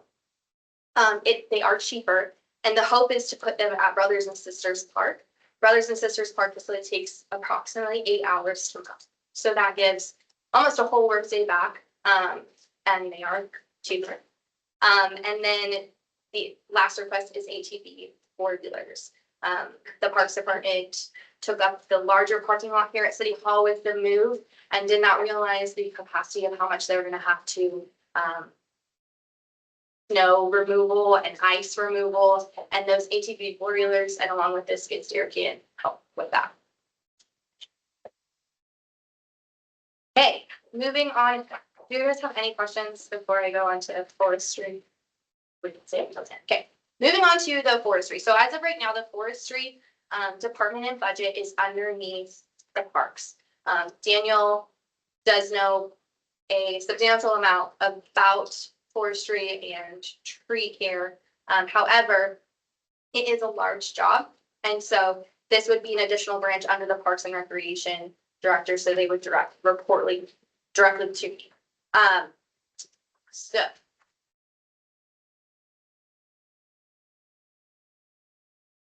there.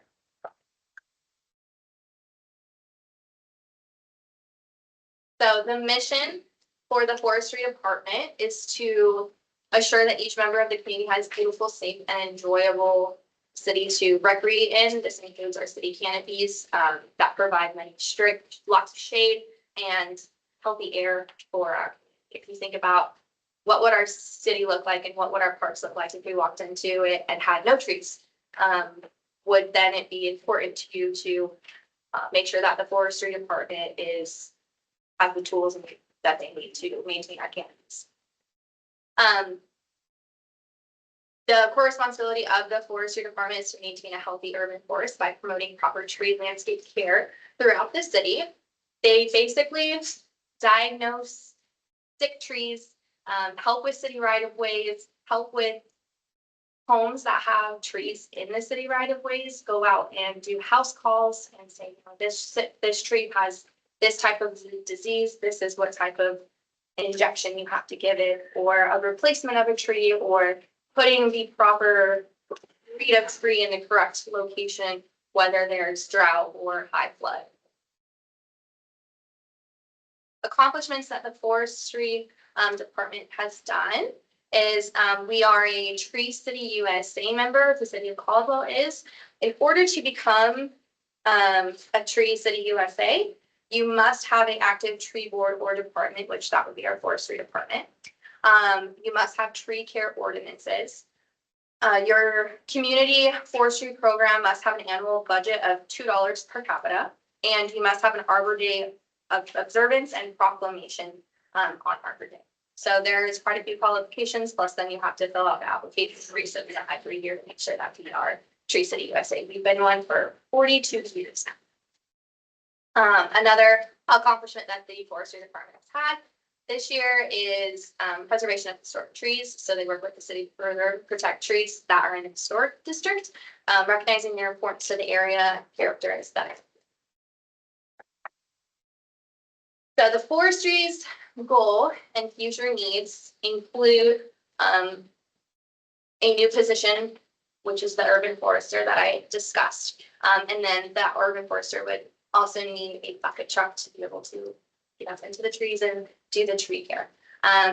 Not only would an urban forester be able to help with the trees in our parks, they can help with trees in the golf courses and any other city facilities such as pump house areas, city right-of-ways. There's lots of trees, and I think that it would be highly utilized throughout the entire city and all the departments, not just parks. Cemetery. Yeah. Well, Yeah. right?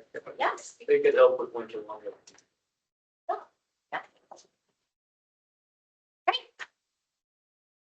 moving on to recreation. So recreation's structure really quick.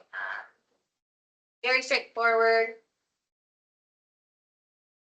Okay, so recreation's mission and core responsibility. So recreation's mission is to provide variety of high quality and affordable activities for the citizens of Caldwell, and also enhancing a well-being lifestyle to the community. They do many, many things, and in the booklet that you guys have is a much more higher description of what all the recreation department does. But in short, they set up and organize youth programs, they maintain our ball fields, and they help organize family-friendly community events. They have many accomplishments this year, so I will try to fly through those. They have done lots of BMX track improvements, including lighting and fencing. They did the Blueby pickleball court lighting, pipe dream, quad lighting, and we are starting the pipe dream pump track construction very, very soon. Some of the events, Seatown Boxing, Silver Belt and International, Gem State Nationals for the BMX, Caldwell Recreation, Annual Easter Egg Scramble, St. Goody Mile Pickleball Tournament, Caldwell Family Fun Days, Sizzling Summer Cinemas, and the Caldwell Artisan Fair is going to be brand new to this year. So that's something that we've been working really, really hard on to help promote and get vendors out here that are really unique and that provide handmade and original products to help. The Recreation Department has gotten several sponsorships, including $2,000 from ICCU for youth basketball, $5,000 from Dorothy for Secret Pal, $7,500 from Road Credit for the Sizzling Summer Cinemas, which is the movies in the park, and $2,500 from Road Credit for the Artisan Fair. So recreation's goals is to increase the participation in youth and adult leagues, expand marketing, which we have already started with our new marketing assistant. I think throughout the next year, we're probably going to see a higher increase due to just having a marketing assistant, and then improve field maintenance, including the use of a field painting robot, which is called a turf tank. It'll go out and it has a GPS system and it just paints the fields for us instead of having to have staff do that. So the two requests that the Recreation Department has this year is the Memorial Park tennis court design. So in fiscal year 27 would be the construction, fiscal year 26 would be the design process. So under the Recreation Department sits the pool. Here is the pool structure. So we do have a staff, a full-time city staff. That is one of Denise, the recreation superintendent. He is a sports coordinator is his title, but he is also a certified pool operator. And then we have the pool manager and underneath that. This is how the flow works. So the mission of the pool is to provide a safe, clean, and welcoming aquatic environment where families and individuals can enjoy recreation, relaxation, and exceptional customer service. We want to provide an amazing facility for people to come and enjoy for lasting summer memories. The responsibilities of the pool is to provide clean and safe bathhouse, water, provide swimming lessons, open swim, party rentals to the community, and overall bring people together in a controlled water environment to provide safety. And the big main accomplishment of this year is the grand opening of the pool and the brand new bathhouse. So the pool goals for next year is we don't have any capital requests just because we're feeling out the year and how the expenses are going to go, and we should have a capital request being in a brand new facility. We just have some personal goals that we would like to accomplish here in the next year. We want to be able to be fully staffed early spring to offer pool rentals right off the bat, swim lessons right off the bat, and as soon as the weather started, which is usually Memorial Day, we get our mid-Atlantic weather. You never know, right? Okay, so the next one is to provide as many swimming lessons as possible. In case you guys didn't know, I added some fun facts up there. Idaho ranks second in the nation for child accidental drownings, which is right behind Florida, which is huge because we are not an oceanside state. We are inland. But Idaho does have 2,000 lakes, 3,100 miles of rivers, which is the highest amount of rivers any state has in the lower 48, and 1,500 miles of canals. So providing swimming lessons to the community and providing water safety, not only do they learn just how to swim and float in water, they also learn not every current is a safe current, we don't go into canals. They learn how to approach water with a safe mind. And yeah. And then we also want to be able to host a state recognized swim meet. And hopefully in the next couple of years, we can host a nationally recognized swim meet. We have looked into it. The waiting list for that is a couple of years long, which is incredible. But yeah. Okay, and then our last department is the golf. Here is the golf structure, pretty straightforward. The mission and core responsibilities for the golf is to provide an exceptional and inclusive golfing experience to the community by promoting the game through golf, professional instruction, outstanding customer service, and well-maintained facilities, ensuring accessibility, enjoyment, and integrity for players of all ages and skills. Golf does a lot of things. Again, in the booklet, there is much more description of what each position does. But overall, they maintain and manage the golf course, do the tee times, check-ins, help with the pace of play, making sure our tee times are not too far apart, but not too close together. They maintain a high standard throughout both of the courses, coordinate tournaments, junior leagues. They maintain 27 holes overall between the two courses. That's including tee boxes and green, 130 acres in total, and 2,400 sprinkler heads, which is insane. Accomplishments that the golf has done this year is they've capped the course in exceptional conditions. If you ask Ken, our golf superintendent, just when he's up early in the morning, I think I get emails about 2:30 in the morning from him because he's already on the clock out there working, because you can't be out there working and watering and making sure everything's going okay when people are golfing. So he's working while everybody else is sleeping. They have shown already this year a significant increase in play, and I don't even think that we've hit high summer, hot season, and busy time, which is incredible. They've also enhanced concession and food services, changing up kind of some of the services and food and stuff that we offer. They have boost merchandise sale by offering much more variety of things and items that the community and surrounding communities would like to see in the pro shop. And then they've been working on the driving range as well.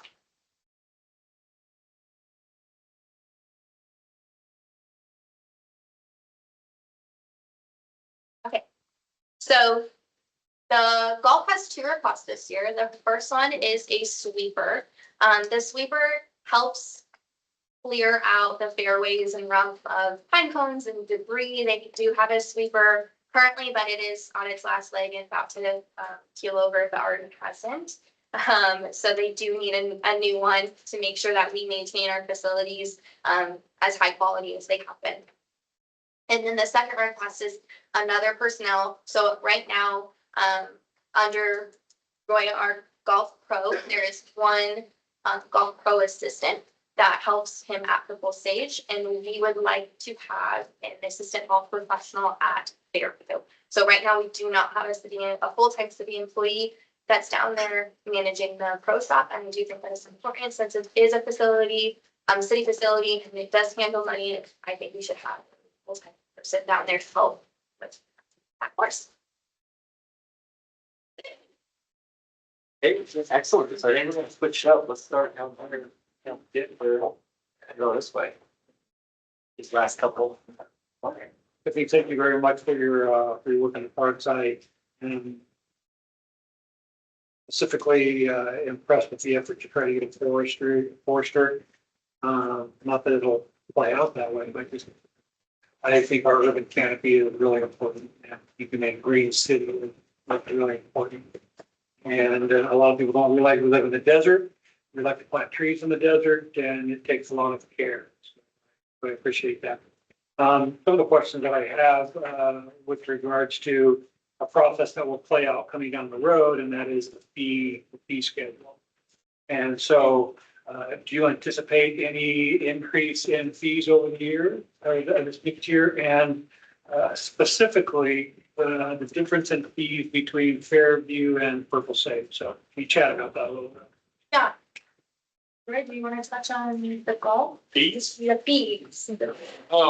At this current time, Counselor, we are not looking to raise fees for fiscal year 26.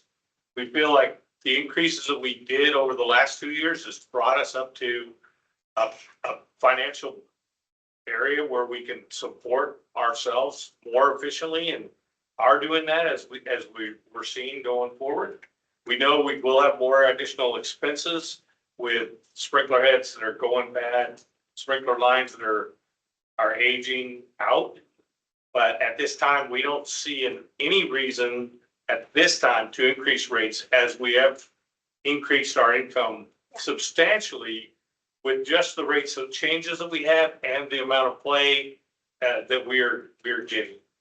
Yeah, I think with the round increase and the merchandise increase and changing some of the stuff that's happening in offering food and beverage services is going to significantly increase their revenue without having to increase the fees itself. The other thing is that they have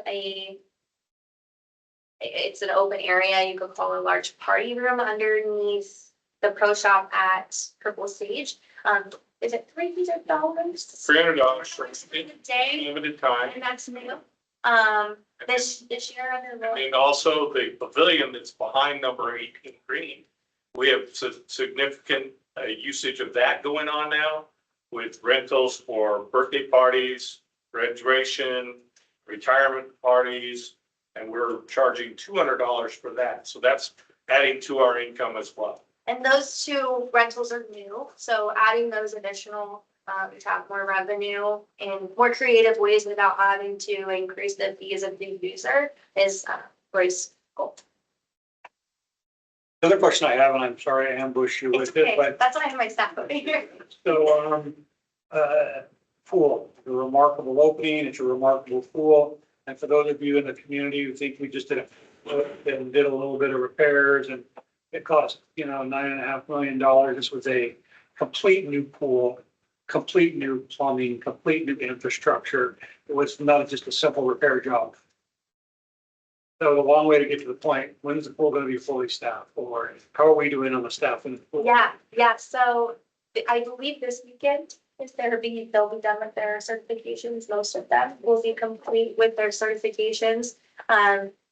It coming from previously managing a pool, I have a little bit of experience in understanding how hard it is to get into those certification classes. And they're not easy, so not everybody passes them. And having a high schooler be expected to pull somebody out of the water that's limp and possibly not breathing and have no pulse, and then have to revive them is a huge ask. And those certification courses are about 4 to 5 days long and pretty grueling, and they're tough.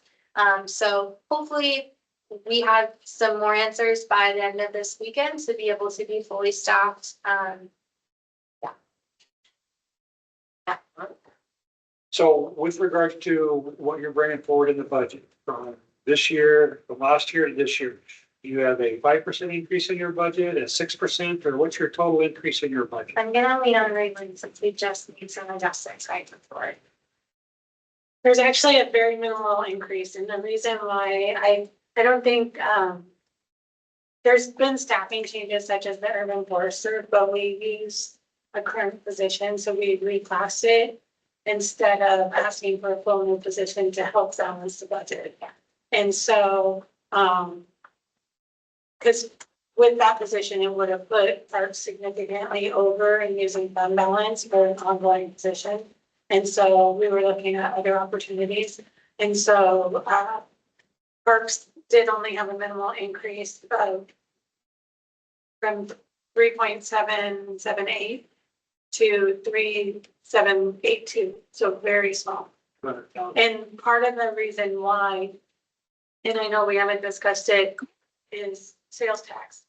The significant revenue for parks is sales tax. And sales tax, I'm being probably more overly cautious than I need to. However, the concern for sales tax is on the state level, we see it decreasing. And even though AIC gave me a projection of the city's portion was increasing, I want to be more cautious because I do see that the state is still decreasing. And I don't know when AIC gets their data from the state. So that is why there's not a significant.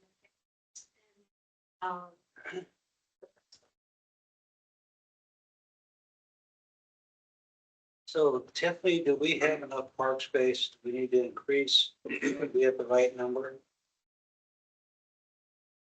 You asking for, because our community is growing? Yes. I think, personally, I think we need more spaces, but we do have more property and spaces in the works of developing. We do have a smaller park that hopefully will be developed whenever we get approval from the state that will put us back into compliance with being able to apply for federal grants. And then we also have I believe it's between the Van Buren Elementary School and is it Mosaic, as it's right there. There's a piece of property there as well that is proposed to be developed into a park that we are starting to work on the beginning process of that. And that will get us back to compliance. So the compliance is not as simple as it is. We have to find a piece of property, which is the one by Station 3. Sorry, I'm still learning. There's the city. You have to go out there and survey the property. You have to make sure that it is the correct amount of acreage and spacing going to provide the same amenities as the tennis courts did that when they were taken away and turned into a parking lot. So it's a whole application process. We have done our part on our end to submit the application, and now we are just waiting from the state to get back to us. And I believe they meet every other month, but it is possible that they can push meetings out and meet every 6 months. So we're kind of in limbo. Okay. And listening to the asks that Tiffany had, how much of this can we address with impact fees? So some of it is already being addressed with impact fees, such as the skid steer. Because it's an additional. Yes. Skid steer. And I believe the bucket truck as well. Yeah, so those two things are being addressed with impact fees, park impact fees. However, a lot of the capital requests come out of Fund 50, which is the capital fund, and not directly the parks fund. So that's why you don't see the increase in the parks fund.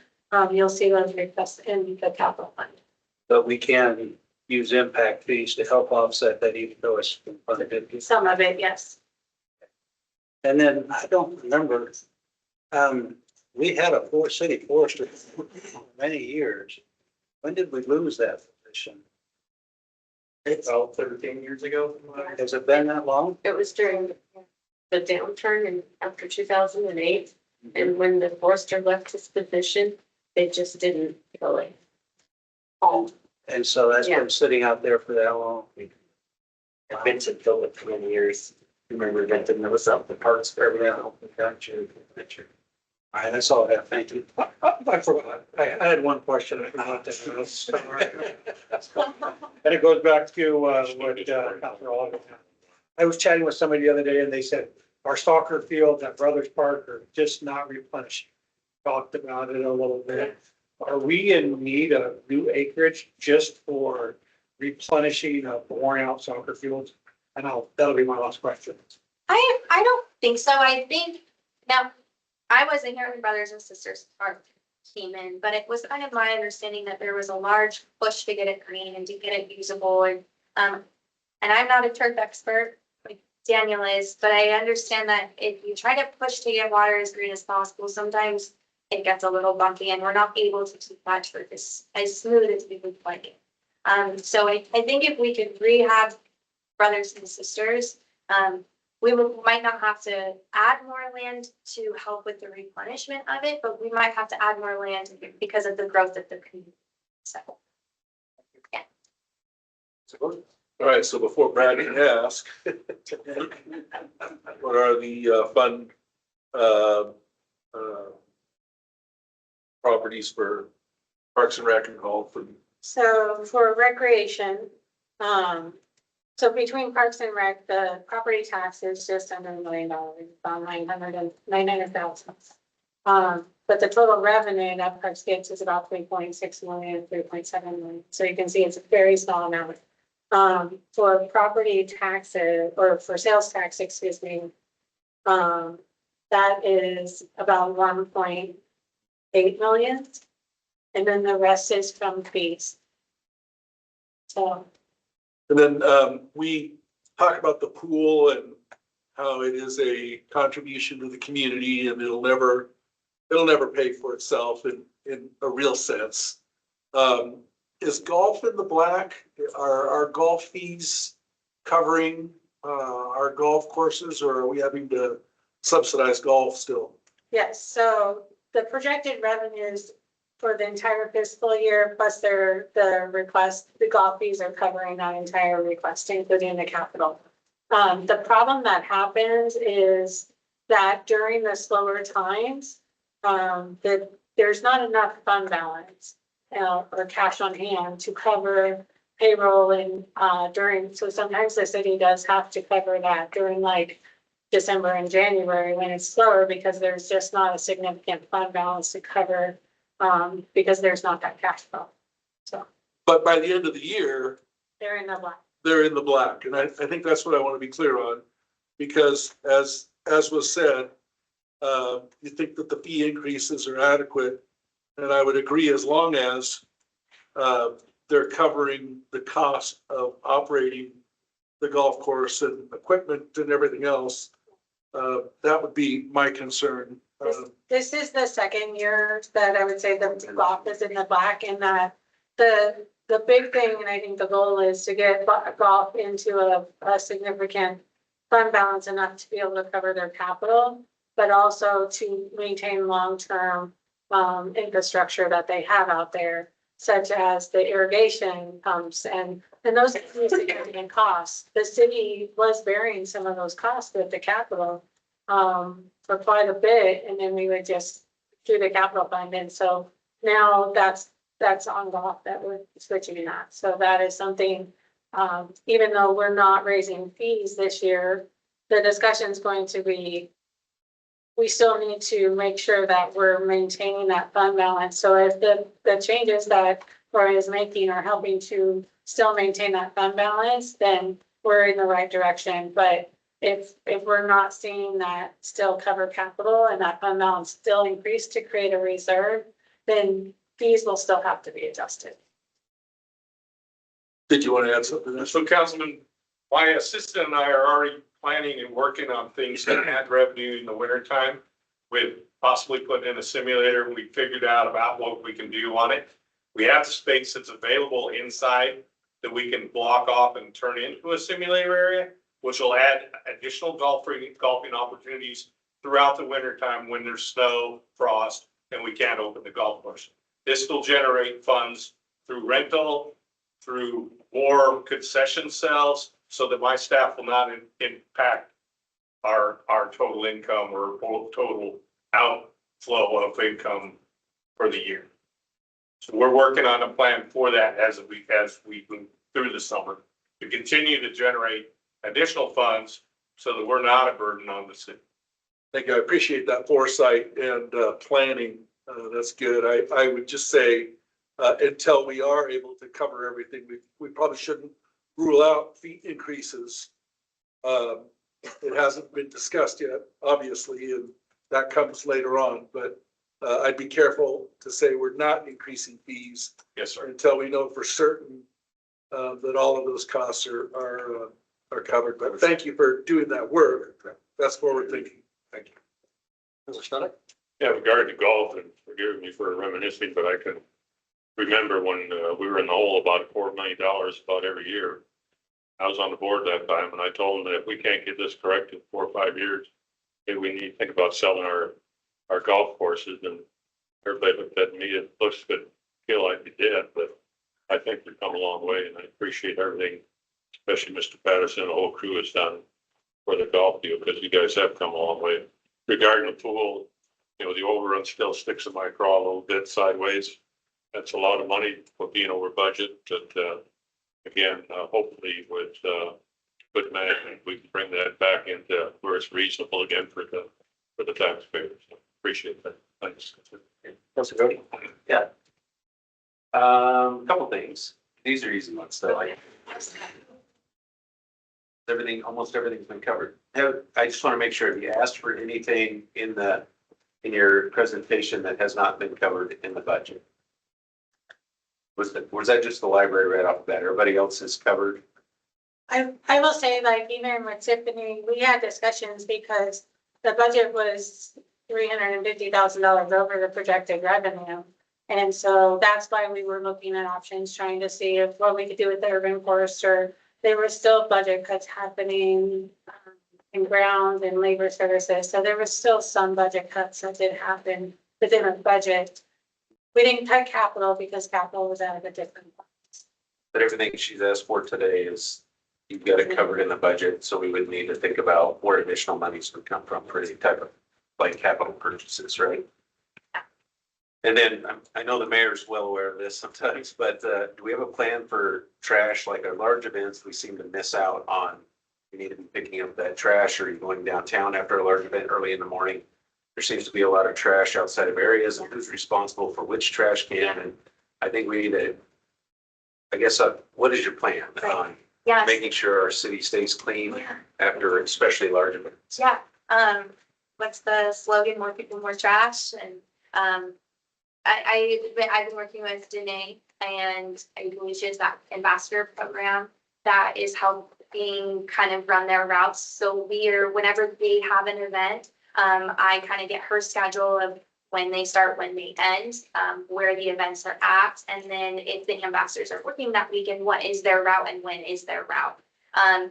A couple of the other options that we have come up with is removing trash cans directly in front of the Tillian entrances, because I think the residents there are using the trash as from their home. And so it kind of just starts to overflow in that area. And then I think we probably just need to add more trash cans. Really. I mean, if we're having more people come downtown and we're having this thousands of people attend our events, which is incredible, but not enough trash bins, then that's when that overflow happens. It's just not, there's just not enough. So. Yeah, and that's the mark, right? Because you also don't want your city sidewalks with a trash can every 10 feet either. So right. It's a fine balance, Right. but we also need, I think, keep people out past when, the large event goes home. If we empty it at 8 and they haven't left until 11, well, then in the morning, you're left with a residual around town, really. And then in regards to the golf course, I would just like to give a shout out. We do get a lot of compliments on the grounds out there. So whenever I can, I like to give a shout out for that. It's pretty remarkable. I'm kind of with Councilor Williams on the fees. I think we need a little bit of reserve to go. I don't believe we enacted any type of, like we do with the pool and other areas where people that aren't from the city pay a little bit more to use our city golf course. So I'm not throwing that completely out as for many, many years. The city taxpayer has fronted tax money until last year, and then now this year, hopefully, to compensate for those missed fees. And so maybe it's time that we get that fund, I guess, a little bit more fluid and look at charging whether you live in the city limits or outside the city. So other than that, I think that's all I have. Thank you. Councilor Stock? Yeah, I have one more question for Mr. Patterson. Would an autonomous system work out in the cemetery, do you think? With all the basin area and stuff? It'd be too many objects, no buildings out there. Okay. It's preferable to be wide open areas like the parks and stuff, or the golf course. Okay. There's too many obstacles. Thank you. Yeah, for sure. So yes, thank you so much, and thank you to all of you. And yeah, there's not a week that doesn't go by and somebody tells me how amazing the golf course looks up there. So I know it is a very finicky baby to take care of. So 1 minute to the next. A couple more years will look longer. Yeah. Okay, thank you so much, and all of you, what you do. Really appreciate it. Of a drone that floated along. Okay, so we are. Yes, okay, we're gonna take a 5-minute break, Yeah, transition. yeah, so- Stuff. Back.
Okay, should we get started?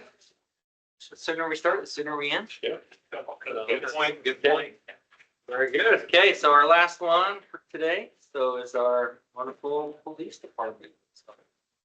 Okay, Chief. Mr. Mayor, Council, thank you very much. We're going to try to make this very brief. Before we begin, I just want to say thank you to Deputy Chief Sopoaga, Captain Rosen, Christine, for preparing the budget to make it what it is for you guys tonight. Also Ray Lynn and everyone else in the department that makes us shine, excel to keep all of your constituents safe 24/7. I'm not going to go over the annual report. I emailed you guys all yesterday, this nice annual report. You should all have an actual hard copy in front of you. This right here would not be possible without the commitment of all the men and women that are out there right now protecting and serving this community. And I think the most important thing that I want to highlight before Chief Sopoaga gets into the actual budget is the fact that with the population growing as seen from Mr. Jenkins before us and Parks and Recs and everyone else that presented tonight, our population is growing so fast. And not only is this police department keeping up with the growth, we're actually still reducing crime at rates that are unheard of, to be honest with you. And that's because we are a well-funded, well-oiled machine, and we pride ourselves in accountability, professionalism, fiscal responsibility, training, transparency, all the things that I've mentioned in this annual report. But really, it's trust within the community. And the community trusts us to do our job to take care of them. And we can't do that without your support as well. So I just want to say thank you very much for allowing us, for having the confidence in your chief and your executive staff here and your officers that are out there and professional staff to do their job. Because there's departments across the country that have really bad morale, that aren't supported by their city councils, that have socialist government running their departments, and they're not operating the way we are. So thank you very much for that. The other thing too, there's a lot of misinformation out there about us being over budget, and I want to put it on record right now that we have never been over budget in my 10 years as chief of police. I think that when you look at what's approved by the city council and we, Mr. Mayor, we have significantly been under budget. Just last year, if you go to one of the first couple pages in this annual report that I've given you, we're under almost $1 million in the approved budget. Now, our revenue is under what we are budgeted for. So that's where the misinformation is out there. And simply put, I'm going to dispel that rumor right now. It is not accurate information. So anyone that's portraying that needs to be held accountable as far as I'm concerned. I'm very proud of our men and women that are out there holding the budget and making and holding people to maintain those standards and being fiscally responsible. But I will say that, to answer Councilman Allgood's question for Mr. Jenkins earlier, why aren't people coming to Caldwell? Well, the Vice President of the United States last week in Washington, D.C. said, this country, the most important, the number one responsibility of government is to protect the American citizens. And people will not thrive and will not be free in this society without being safe and being protected and feeling safe in their homes. And in my opinion, the reason why people are coming to this great city is because they feel safe. They know that crime is down. They know that they can walk out to the plaza on any night of the week and not be mugged, not be shot at. And that speaks volumes for the people that are out there right now in uniform, protecting and serving this community so we can be in here safe and sound. So I just want to reiterate that a safe community is a thriving community, and a thriving community brings people here from all across the Treasure Valley and all across the country to make this place safer for people to live, work, and play. So with that, I'll pass it over to Deputy Chief Sopoaga. Thank you, Chief. Mayor, Council, like the Chief said, this is a really broad overview of our budget. Realistically, we're going to kind of give you the number of our overall budget, and then we're going to make 3 proposals in this budget presentation. Bear with me, there's 2 videos that we're going to present, but it gives context to what we're requesting. So we'll move. So when we started the budget process, our initial submission was 18.2 million, just about there. We met with the mayor and Ray Lynn, and they basically gave us numbers and said, hey, we want you to try and cut this budget down. So through several weeks working with our team, we got today's submission down to about 17.6 million. So the total reduction that we went through in the last month was about $638,000. So we're proud of that. We understand that money's tight, but we definitely wanted to make sure that we could cut it down as much as possible.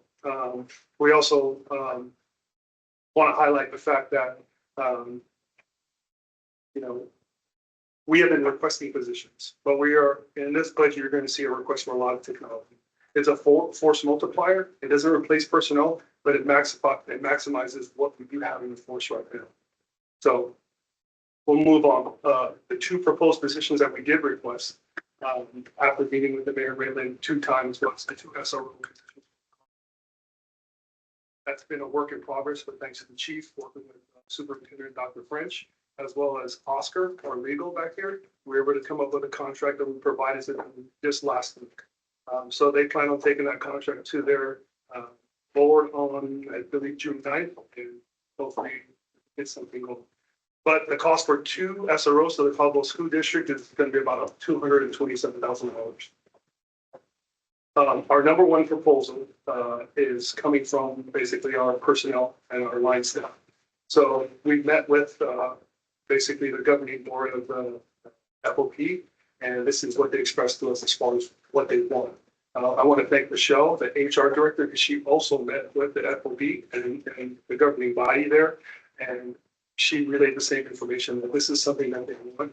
We believe it's great for employee satisfaction, morale. Plus, it's something that doesn't, in my opinion, cost too much. So basically, this proposal would be, currently we are in 160 hours and a 28-day pay period. We're asking to switch and reduce to the 14-day, 80 hours pay period. The projected cost for this, working with Ray Lynn, that would be added to the overtime budget would be $70,000. Right now we have Axon Body 3, basically body cameras. We presented this a few years ago and we got a contract. We are in an opportunity. I haven't put the cost here because this is kind of an opportunity that came up while we're looking at some of the newer technology that I'll present to you. It's from the company Axon, and they offered it to us in a bundle. Part of that bundle deal was to upgrade our Axon Body 4 cameras. So some unique things about the Body 4 cameras, which would really help us out, is they have real-time translation. So you can tap on the button, somebody speaking, say, Spanish. It will translate what they're saying to you in English, and then what you say back to them in English will translate it from the body camera to Spanish. So it's a great feature. It also allows for GPS tracking, live streaming, and it also has a function on there where if you're in a situation where you don't know the policy, it links your policy to your body camera. You can ask it the question about a policy and what the policy says. So it's pretty unique. One of the last functions is we'll get into the drone first responder program, but basically on the click of a button, you can have a drone leave the dock and fly over to your location. So those are some pretty cool features.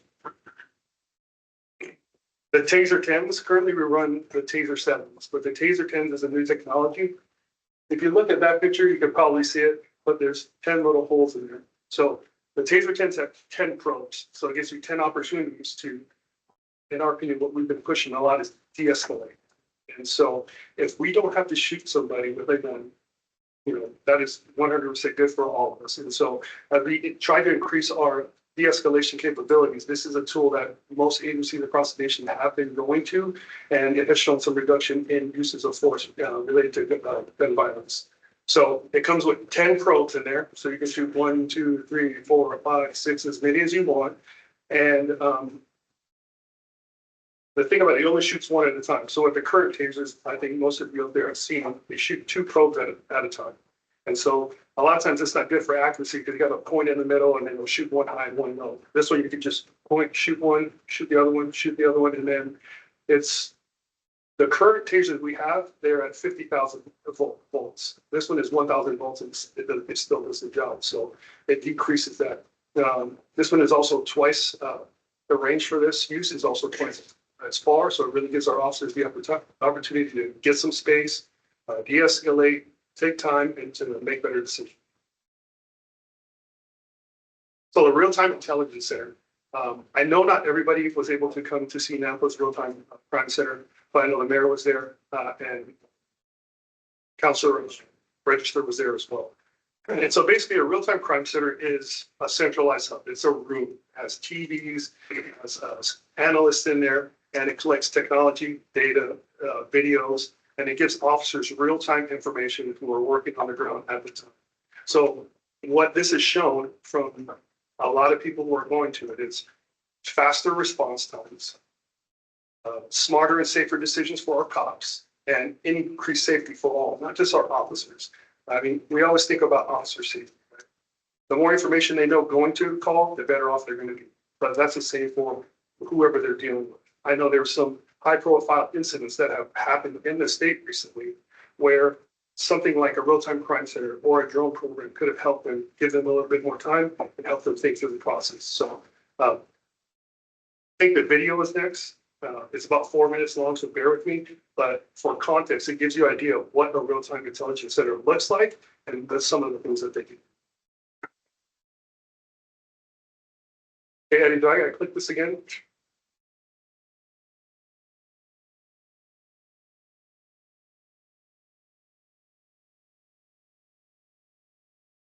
Yeah.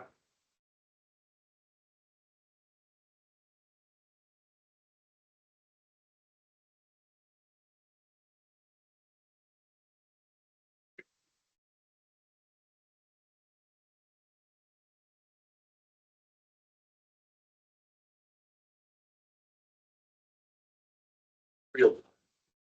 It was real time. It's a start. Well, this is queuing up, Mr. Mayor and Council.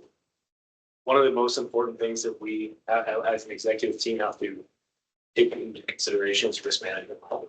And what technology does is not only maximizes our effectiveness as police officers to reduce crime, which is our mission, any mission of any police department across the country, but as administrators, we have to look at more efficient, effective ways to prevent liability and prevent loss of life and prevent use of the force, like the chief was saying.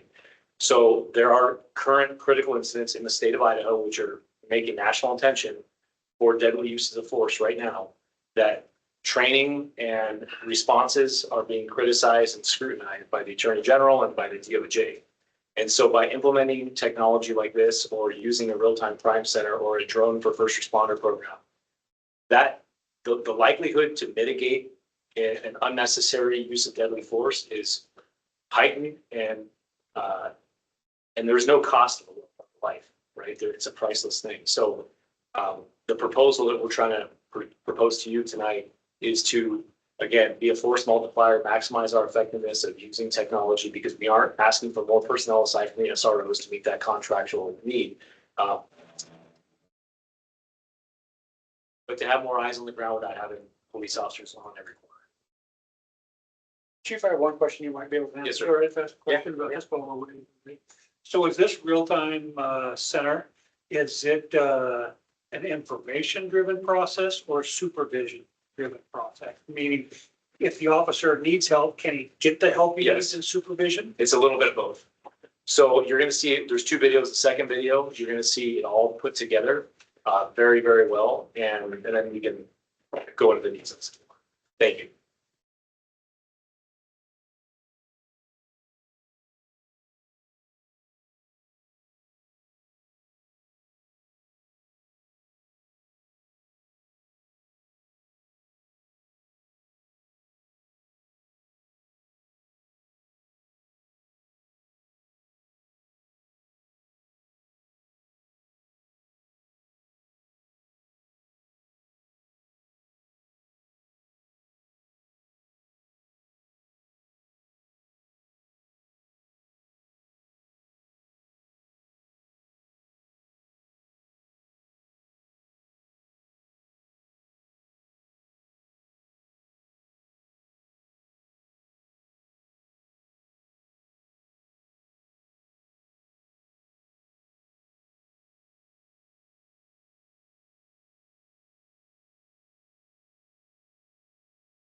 Mr. Mayor and Council, I just want to add one thing that hasn't been said in the video, but something that we value here as your police agency is our community here in Caldwell and in the valley.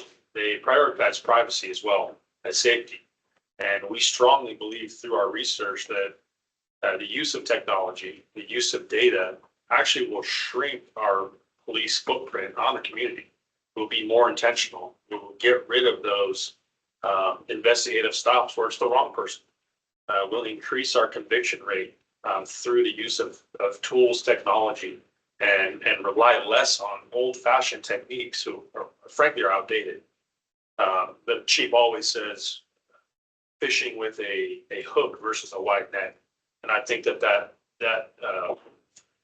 theme rings true here because we do want to shrink that impact on the community from policing.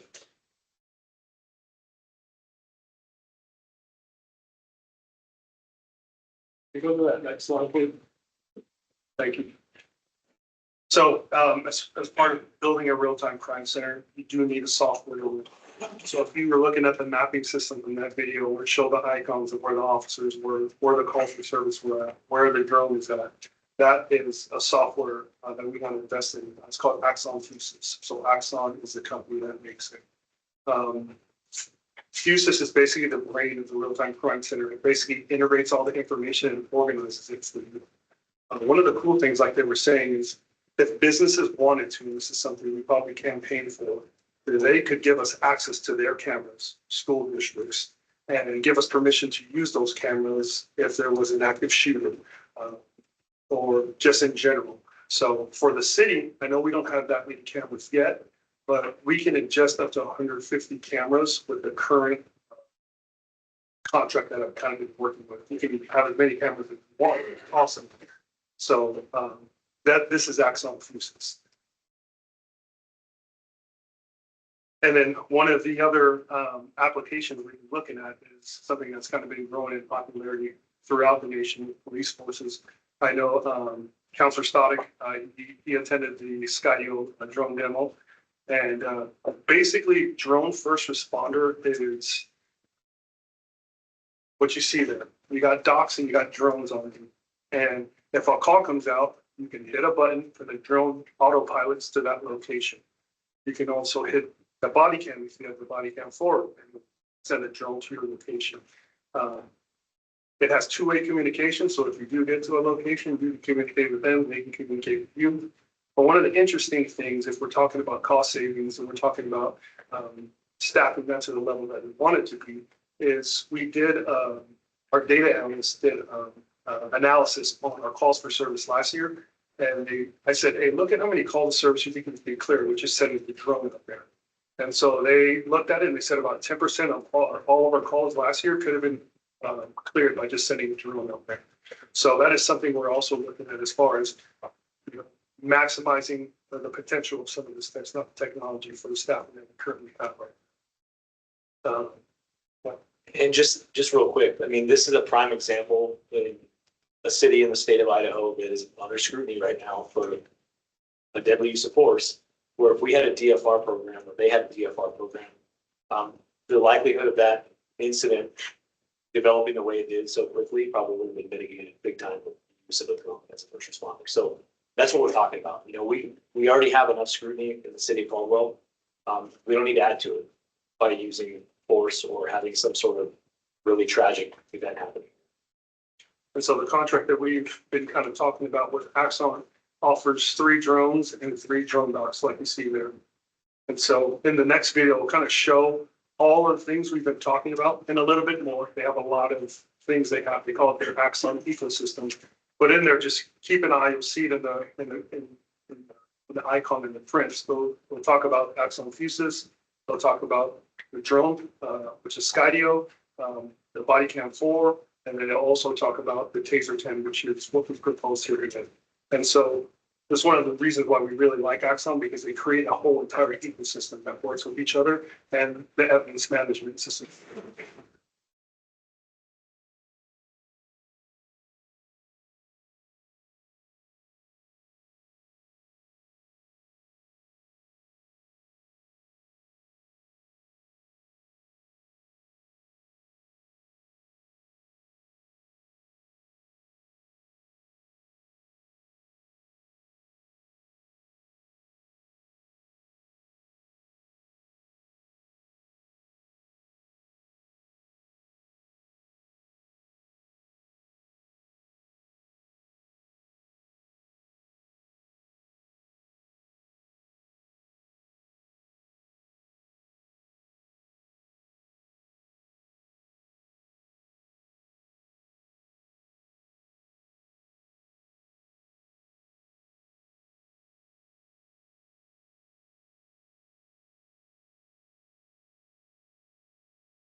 So a lot of technology, I know, but I hope it brought a broader picture to what we're trying to bring here as far as what we propose today.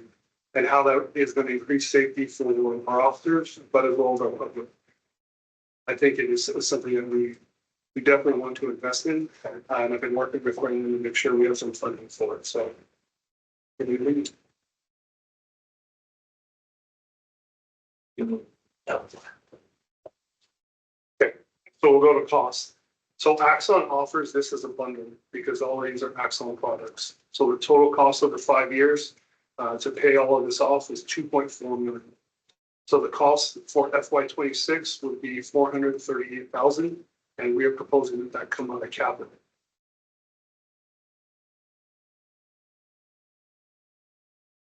So we talked about the real-time crime center. So if we want to have a real-time crime center, we have been working with a company that constructs these. And so if you look down there on the line left here, it is the community. And so it is the north end of the community. We're proposing basically this in phases. We'll start with 2. I don't know if we would need more, but there is an option to add more if need be. So phase 1 would be what you're looking at on the right-hand side. It come with a video wall, 2 displays, and then 2 working stations. The cost for the build is approximately maybe less than $300,000. And we're also requesting that come out of capital.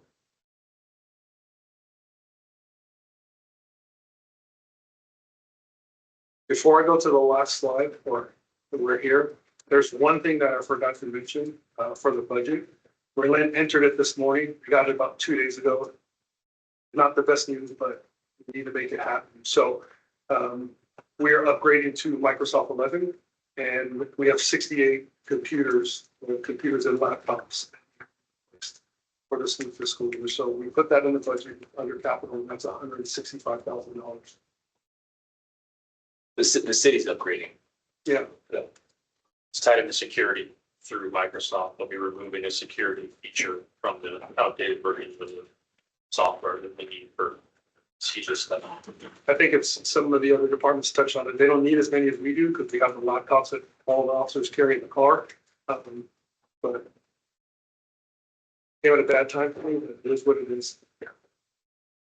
So I think the only thing I'm going to say is, 20 years ago, 10 years ago, 5 years ago, I would have never, and I'm sure Chief Allgood would say the same thing, Major Doty. This is like foreign. You'd see this stuff on movies, sci-fi movies and things. This is like your war room type command center, like mission control. And the thing gets in law enforcement now. I just spent a couple of days in Indianapolis a couple weeks ago speaking at a tech conference for the International Association of Chiefs of Police. And to hear the success stories from these other agencies across the country, not California, but I'm talking about North Carolina, Virginia, conservative states across the union that are implementing this technology to reduce the footprint, like the captain said, of deploying police officers to things that we probably might not want to go to, but really to save money by spending money now for the future. And then there's some things like just the horizon. The automated report writing system. There's a company out there that will take everything that the body camera sees and literally type the report, just like you saw in that last slide, and save the sergeants that have to review these reports and these uses of force and these things to use AI to go in there and generate something or generate a red flag and say, hey, you have a problematic employee that's using the taser too much. You might want to look at this employee, or using profanity too much, or whatever the case is. It minimizes that carbon footprint for that sergeant to have to sit in the station all night long looking at videos because we mandate that our sergeants are watching videos. We mandate that they audit videos to make sure that our officers are doing what we expect them to do every day. And so that takes time. It takes people out of the field, and we don't want to minimize that. We want to minimize the response time. We don't want to increase the response time. So we're trying to leverage technology to help our police department serve your constituents. With that, we'll stand for any questions. Councilor Dittenberg? Yeah, The other end.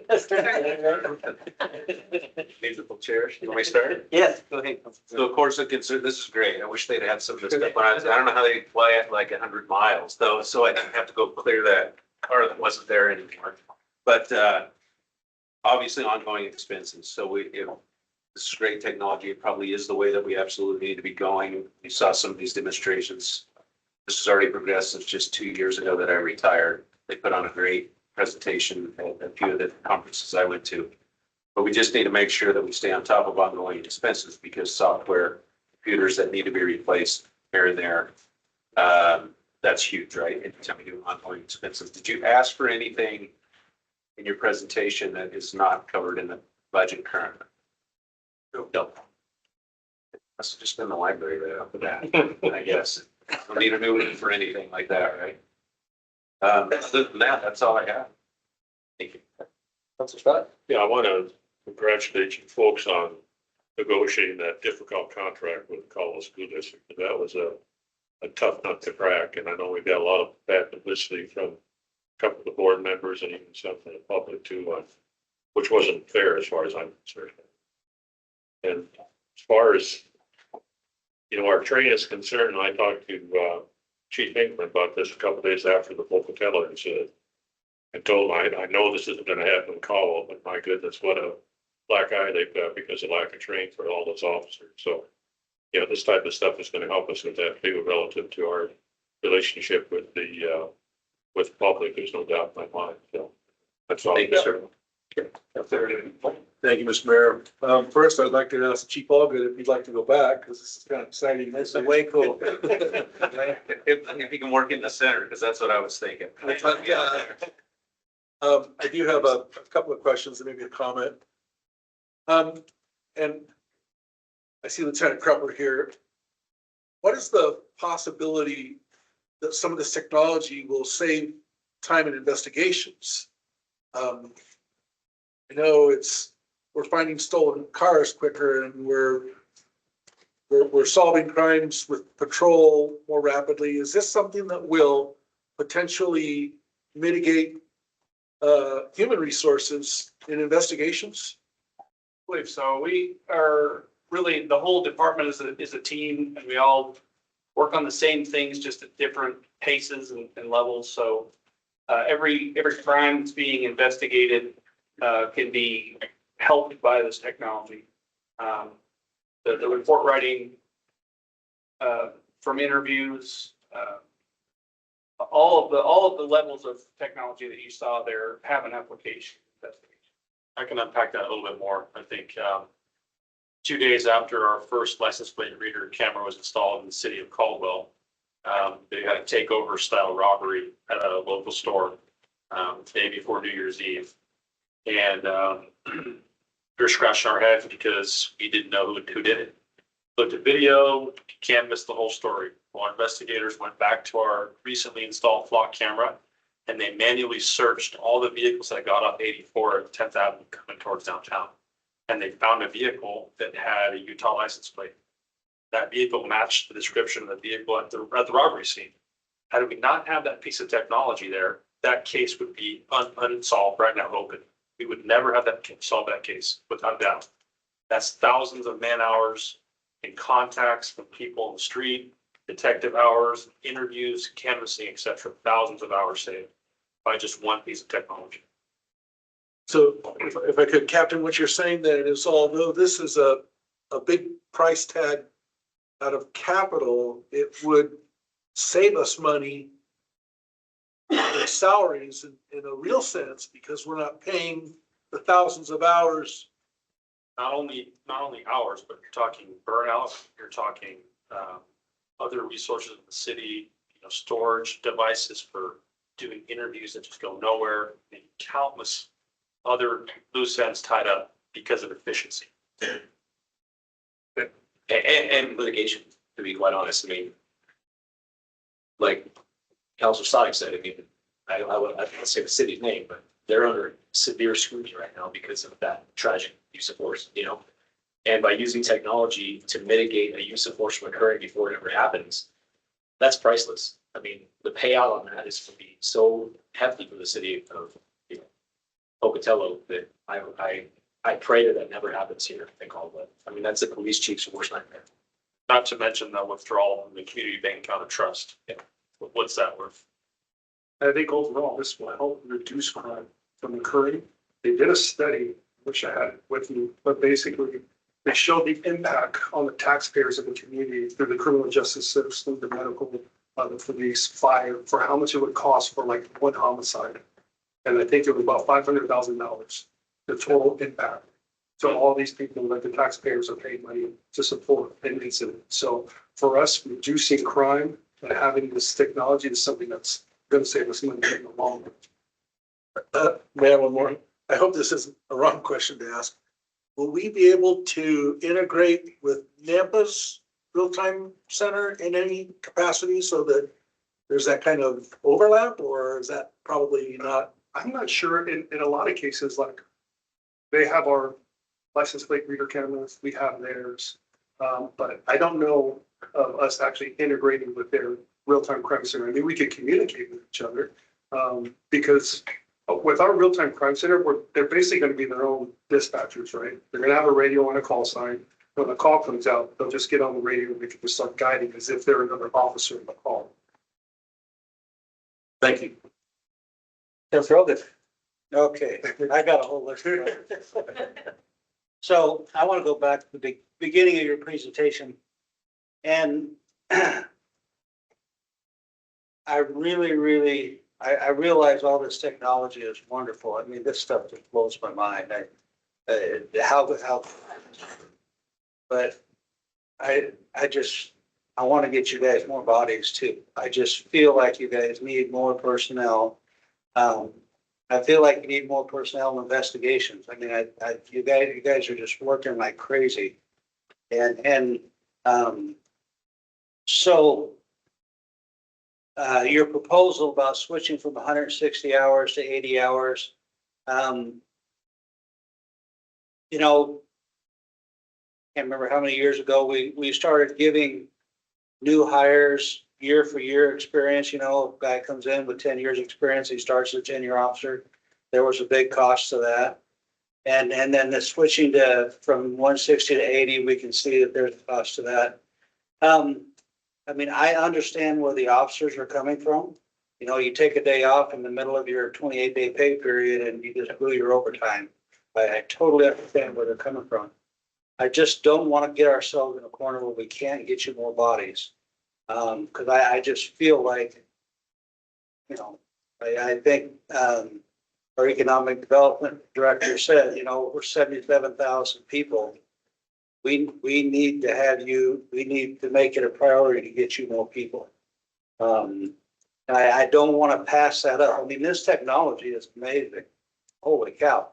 But I don't want us to lose focus on the fact that you guys need boots on the ground, both investigations and patrol. And I don't want us to miss that. If we can do it, I just want to give you more people. So when, you know, so what I'm saying is when it comes to where we make a decision, well, can we make overtime money more better? There's that offset cost of burning our people out. You know, we don't want them working more and burning our people out. So anyway, that's where I'm coming from. Can I make a comment on that? Yeah. So one of the things that, this year that city council approved was the 4 cops positions that are halfway grant funded. Mm-hmm. And so, that did add more positions mid-year in 25. And this year we're kind of playing catch up because those were not funded in 25. And only about 75% of the cost is grant funded in the first year. In the second year, only 50% is funded. And so those positions are now funded within the police department's budget at half cost. And so then next year, we will fund them at 3/4 cost. And so by the 4th year, they'll be 100% funded. But that was a mid-year adjustment that really did add 4 new officers mid-year that were not approved in the fiscal year 25 budget. And what's our financial participation in the 2 we hired for SRO? I believe it's about 75%. Well, CSD is paying 75. and we're Yeah, paying so 25. we've got 25% Yeah. Correct. cost in it. And yes, thank you, Brendan. And just for the record too, so the public is hearing. our initial proposal proposed more police officers, more staff, right? But obviously, we have to make, as the CEO of the company, I have to make a tough decision. Do we leverage technology and wait this year to get through this year and try to do things working smarter, not harder?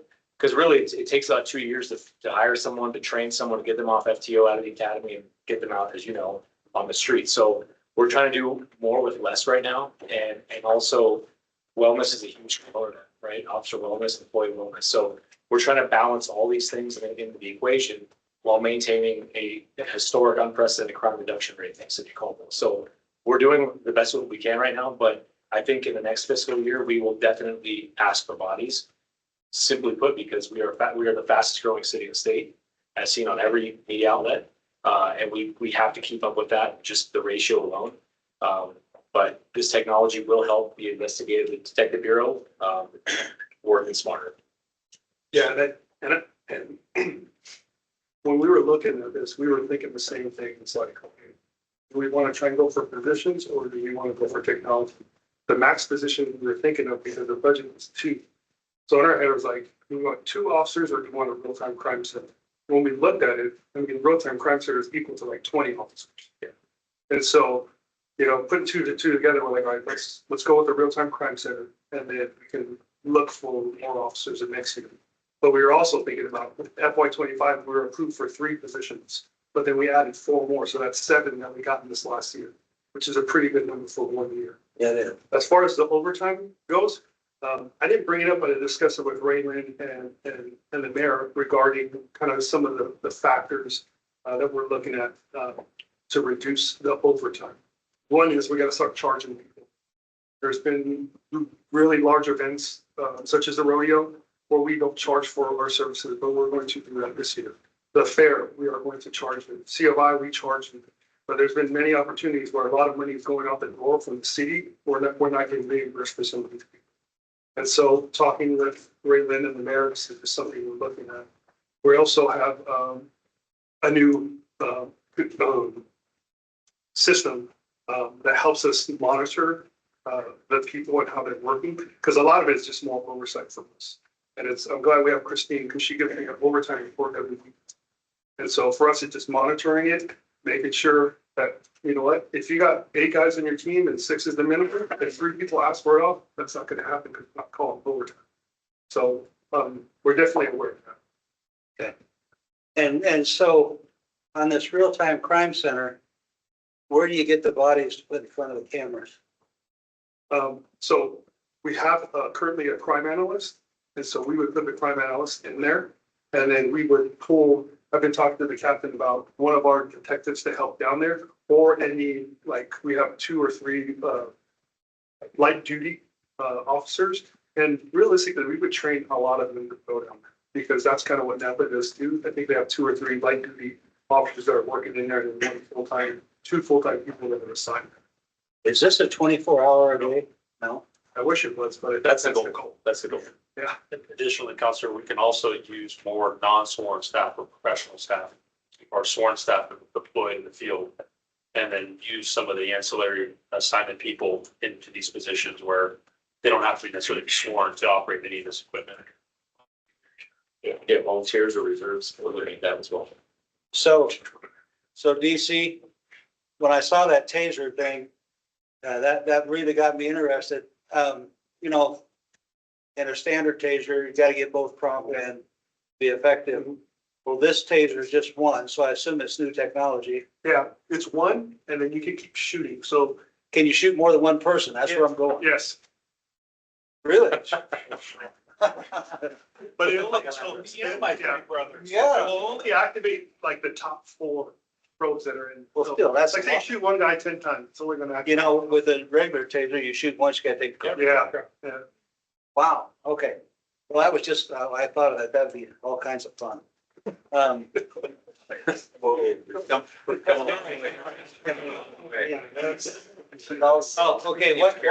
one last question here. And I think you answered it before, but when I was watching those videos and the crime center was saying suspect left the vehicle, ran around the building, are they meshing with dispatch somehow? How is that working when they're not walking over dispatch? So The way that a lot of places work, is they have their own dispatch center. So a dispatcher is meshing. In our case, which is some ways that agencies have to run it when they have a regional dispatch center, is you would be in the real-time crime center, you would have your own call sign. So you would act as the dispatcher. So you're just another body on the call, but you can guide them. So it's like you're talking to me through the sergeant over the radio. You're not at the call, but you can tell them what to do. That's it. Okay. I think that's it. Hey, Counselor Ditmer, you come up with some? But yeah, I got a whole bunch of questions. I started asking out and we got another one. So the main one that comes to my mind is our legislature was tiptoeing into this, you know, LPR. We're going to limit law enforcement's ability to use LPRs and that sort of stuff.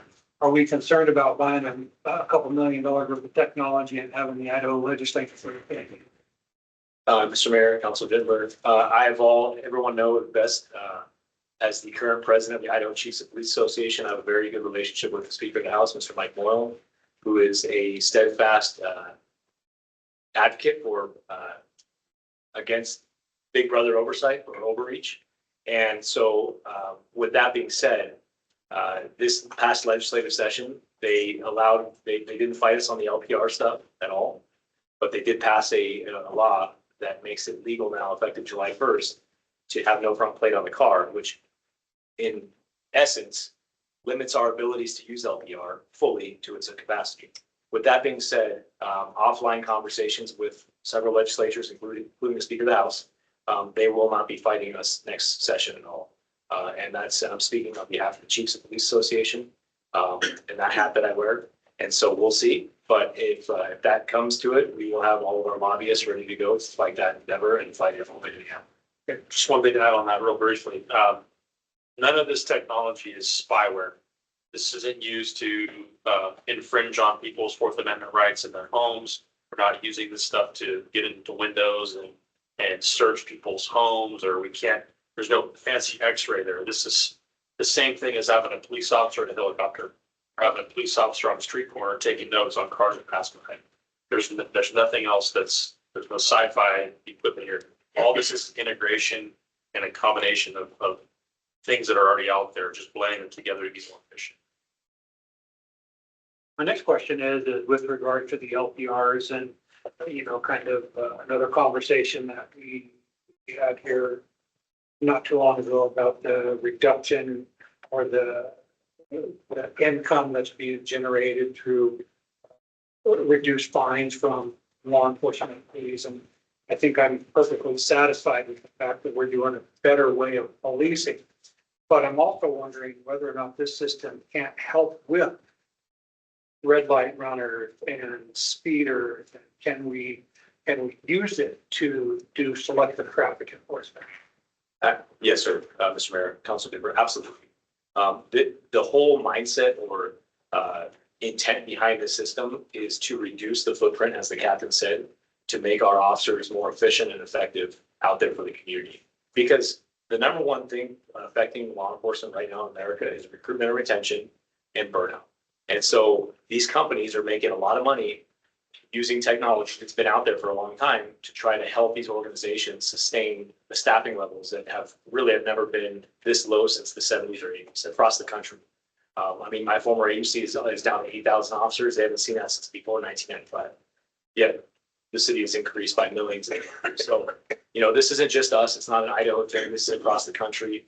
But I can tell you that in my passings at various conferences, specifically on technology, these are very conservative states across the country that are implementing this to reduce that burden of recruitment and retention and burden.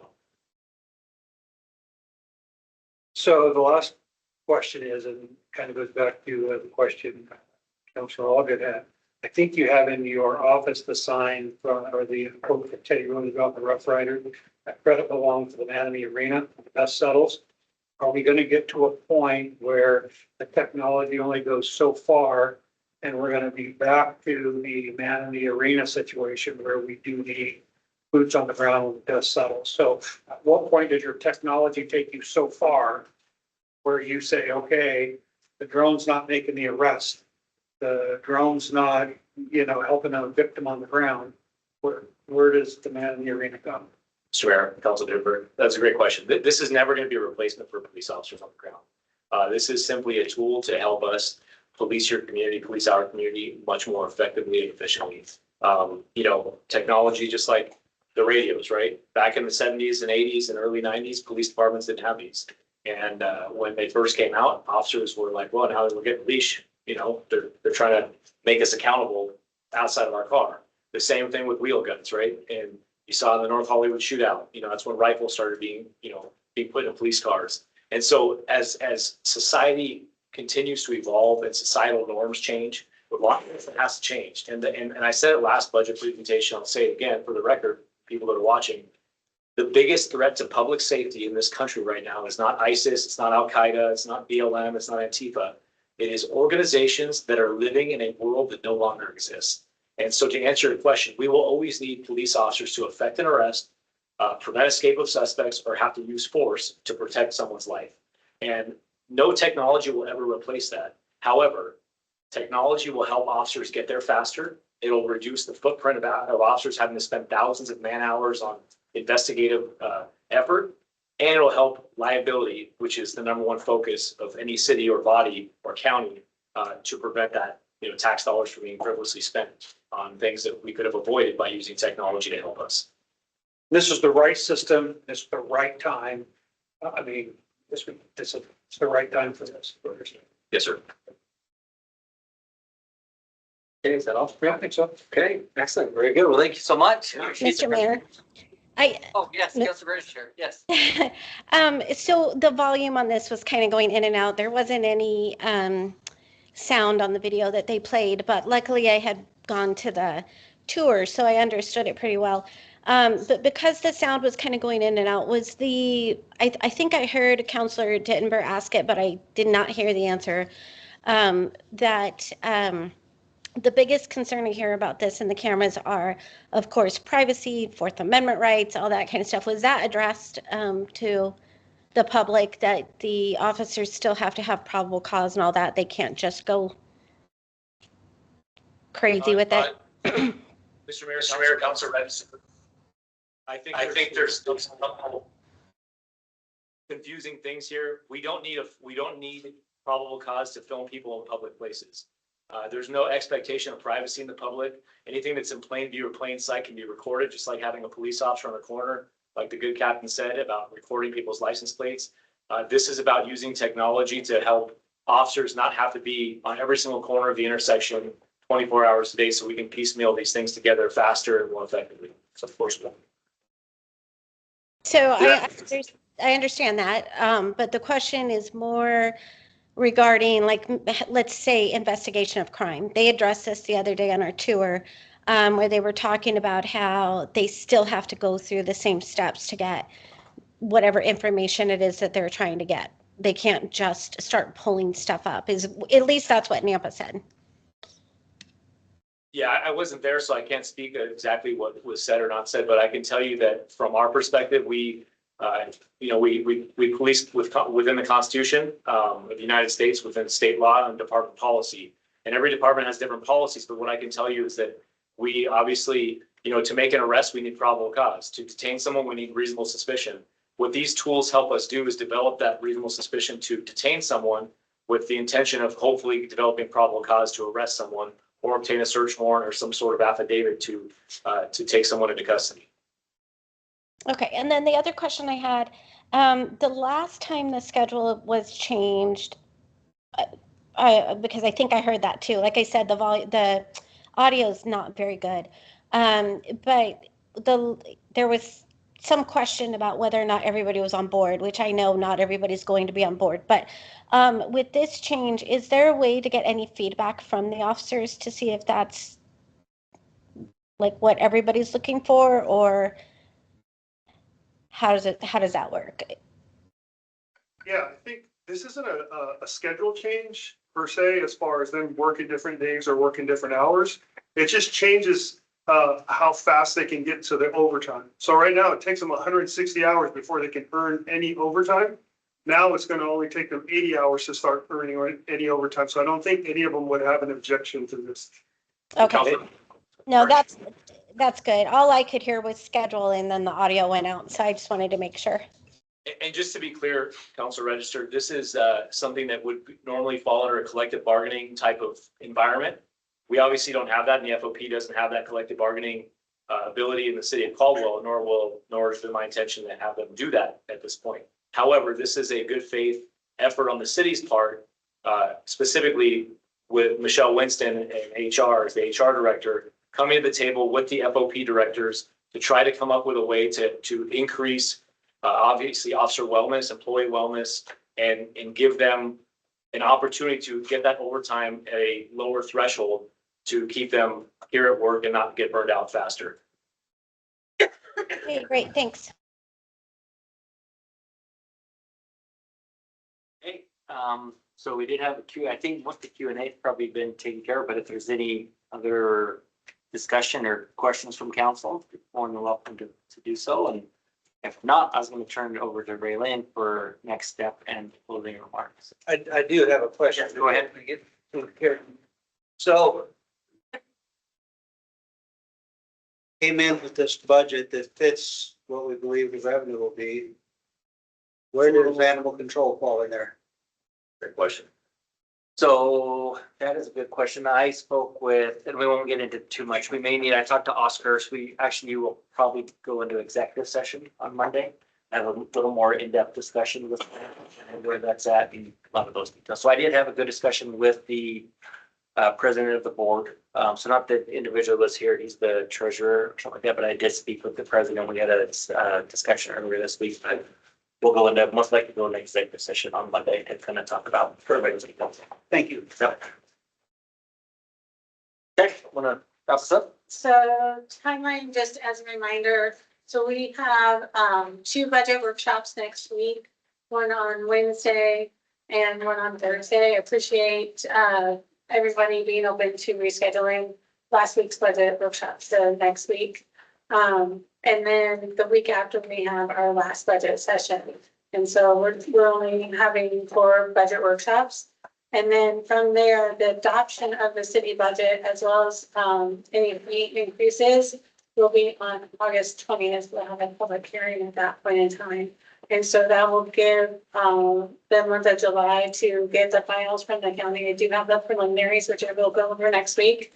But to get the finals from the county and just finalize the budget as there's still changes coming in even now. So that's kind of the timeline for the budget. But if you have any specific requests or specific questions about things that you hear here or that you need more information on, please contact me.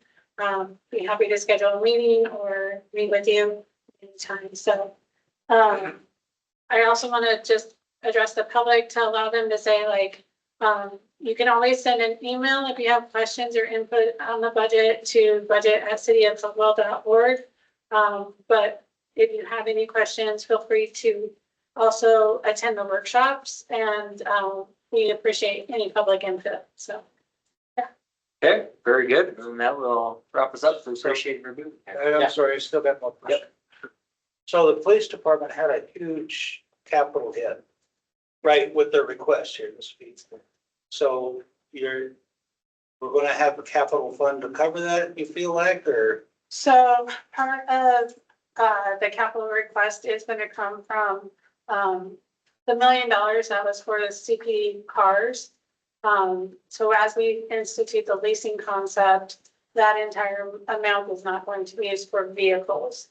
And so the intent was not to just have that return to general fund, but still leave it allocated for police of that $1 million and have them use the capital fund for their other requests.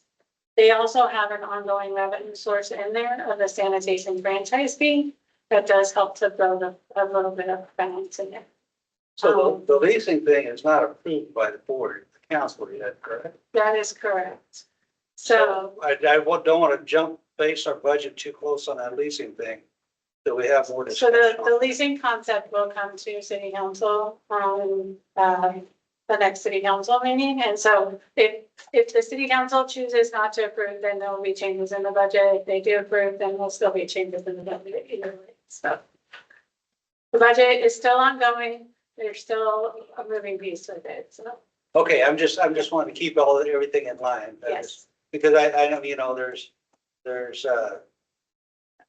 capital fund is, It's very, yeah, there's very limited dollars going into the police capital fund. I will say the other thing, with the Axon, part of that is funding with ARPA funding, and so there is, additional discussions we'll have on that to finalize how to fund it for this fiscal year, because it's already a current contract we have, so I already have a meeting scheduled with Sean, so that number could be changed as well.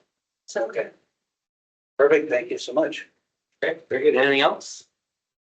Okay, with that, then we are done. Thank you again for being here and. Wait, I have more. No, you can do it next Wednesday.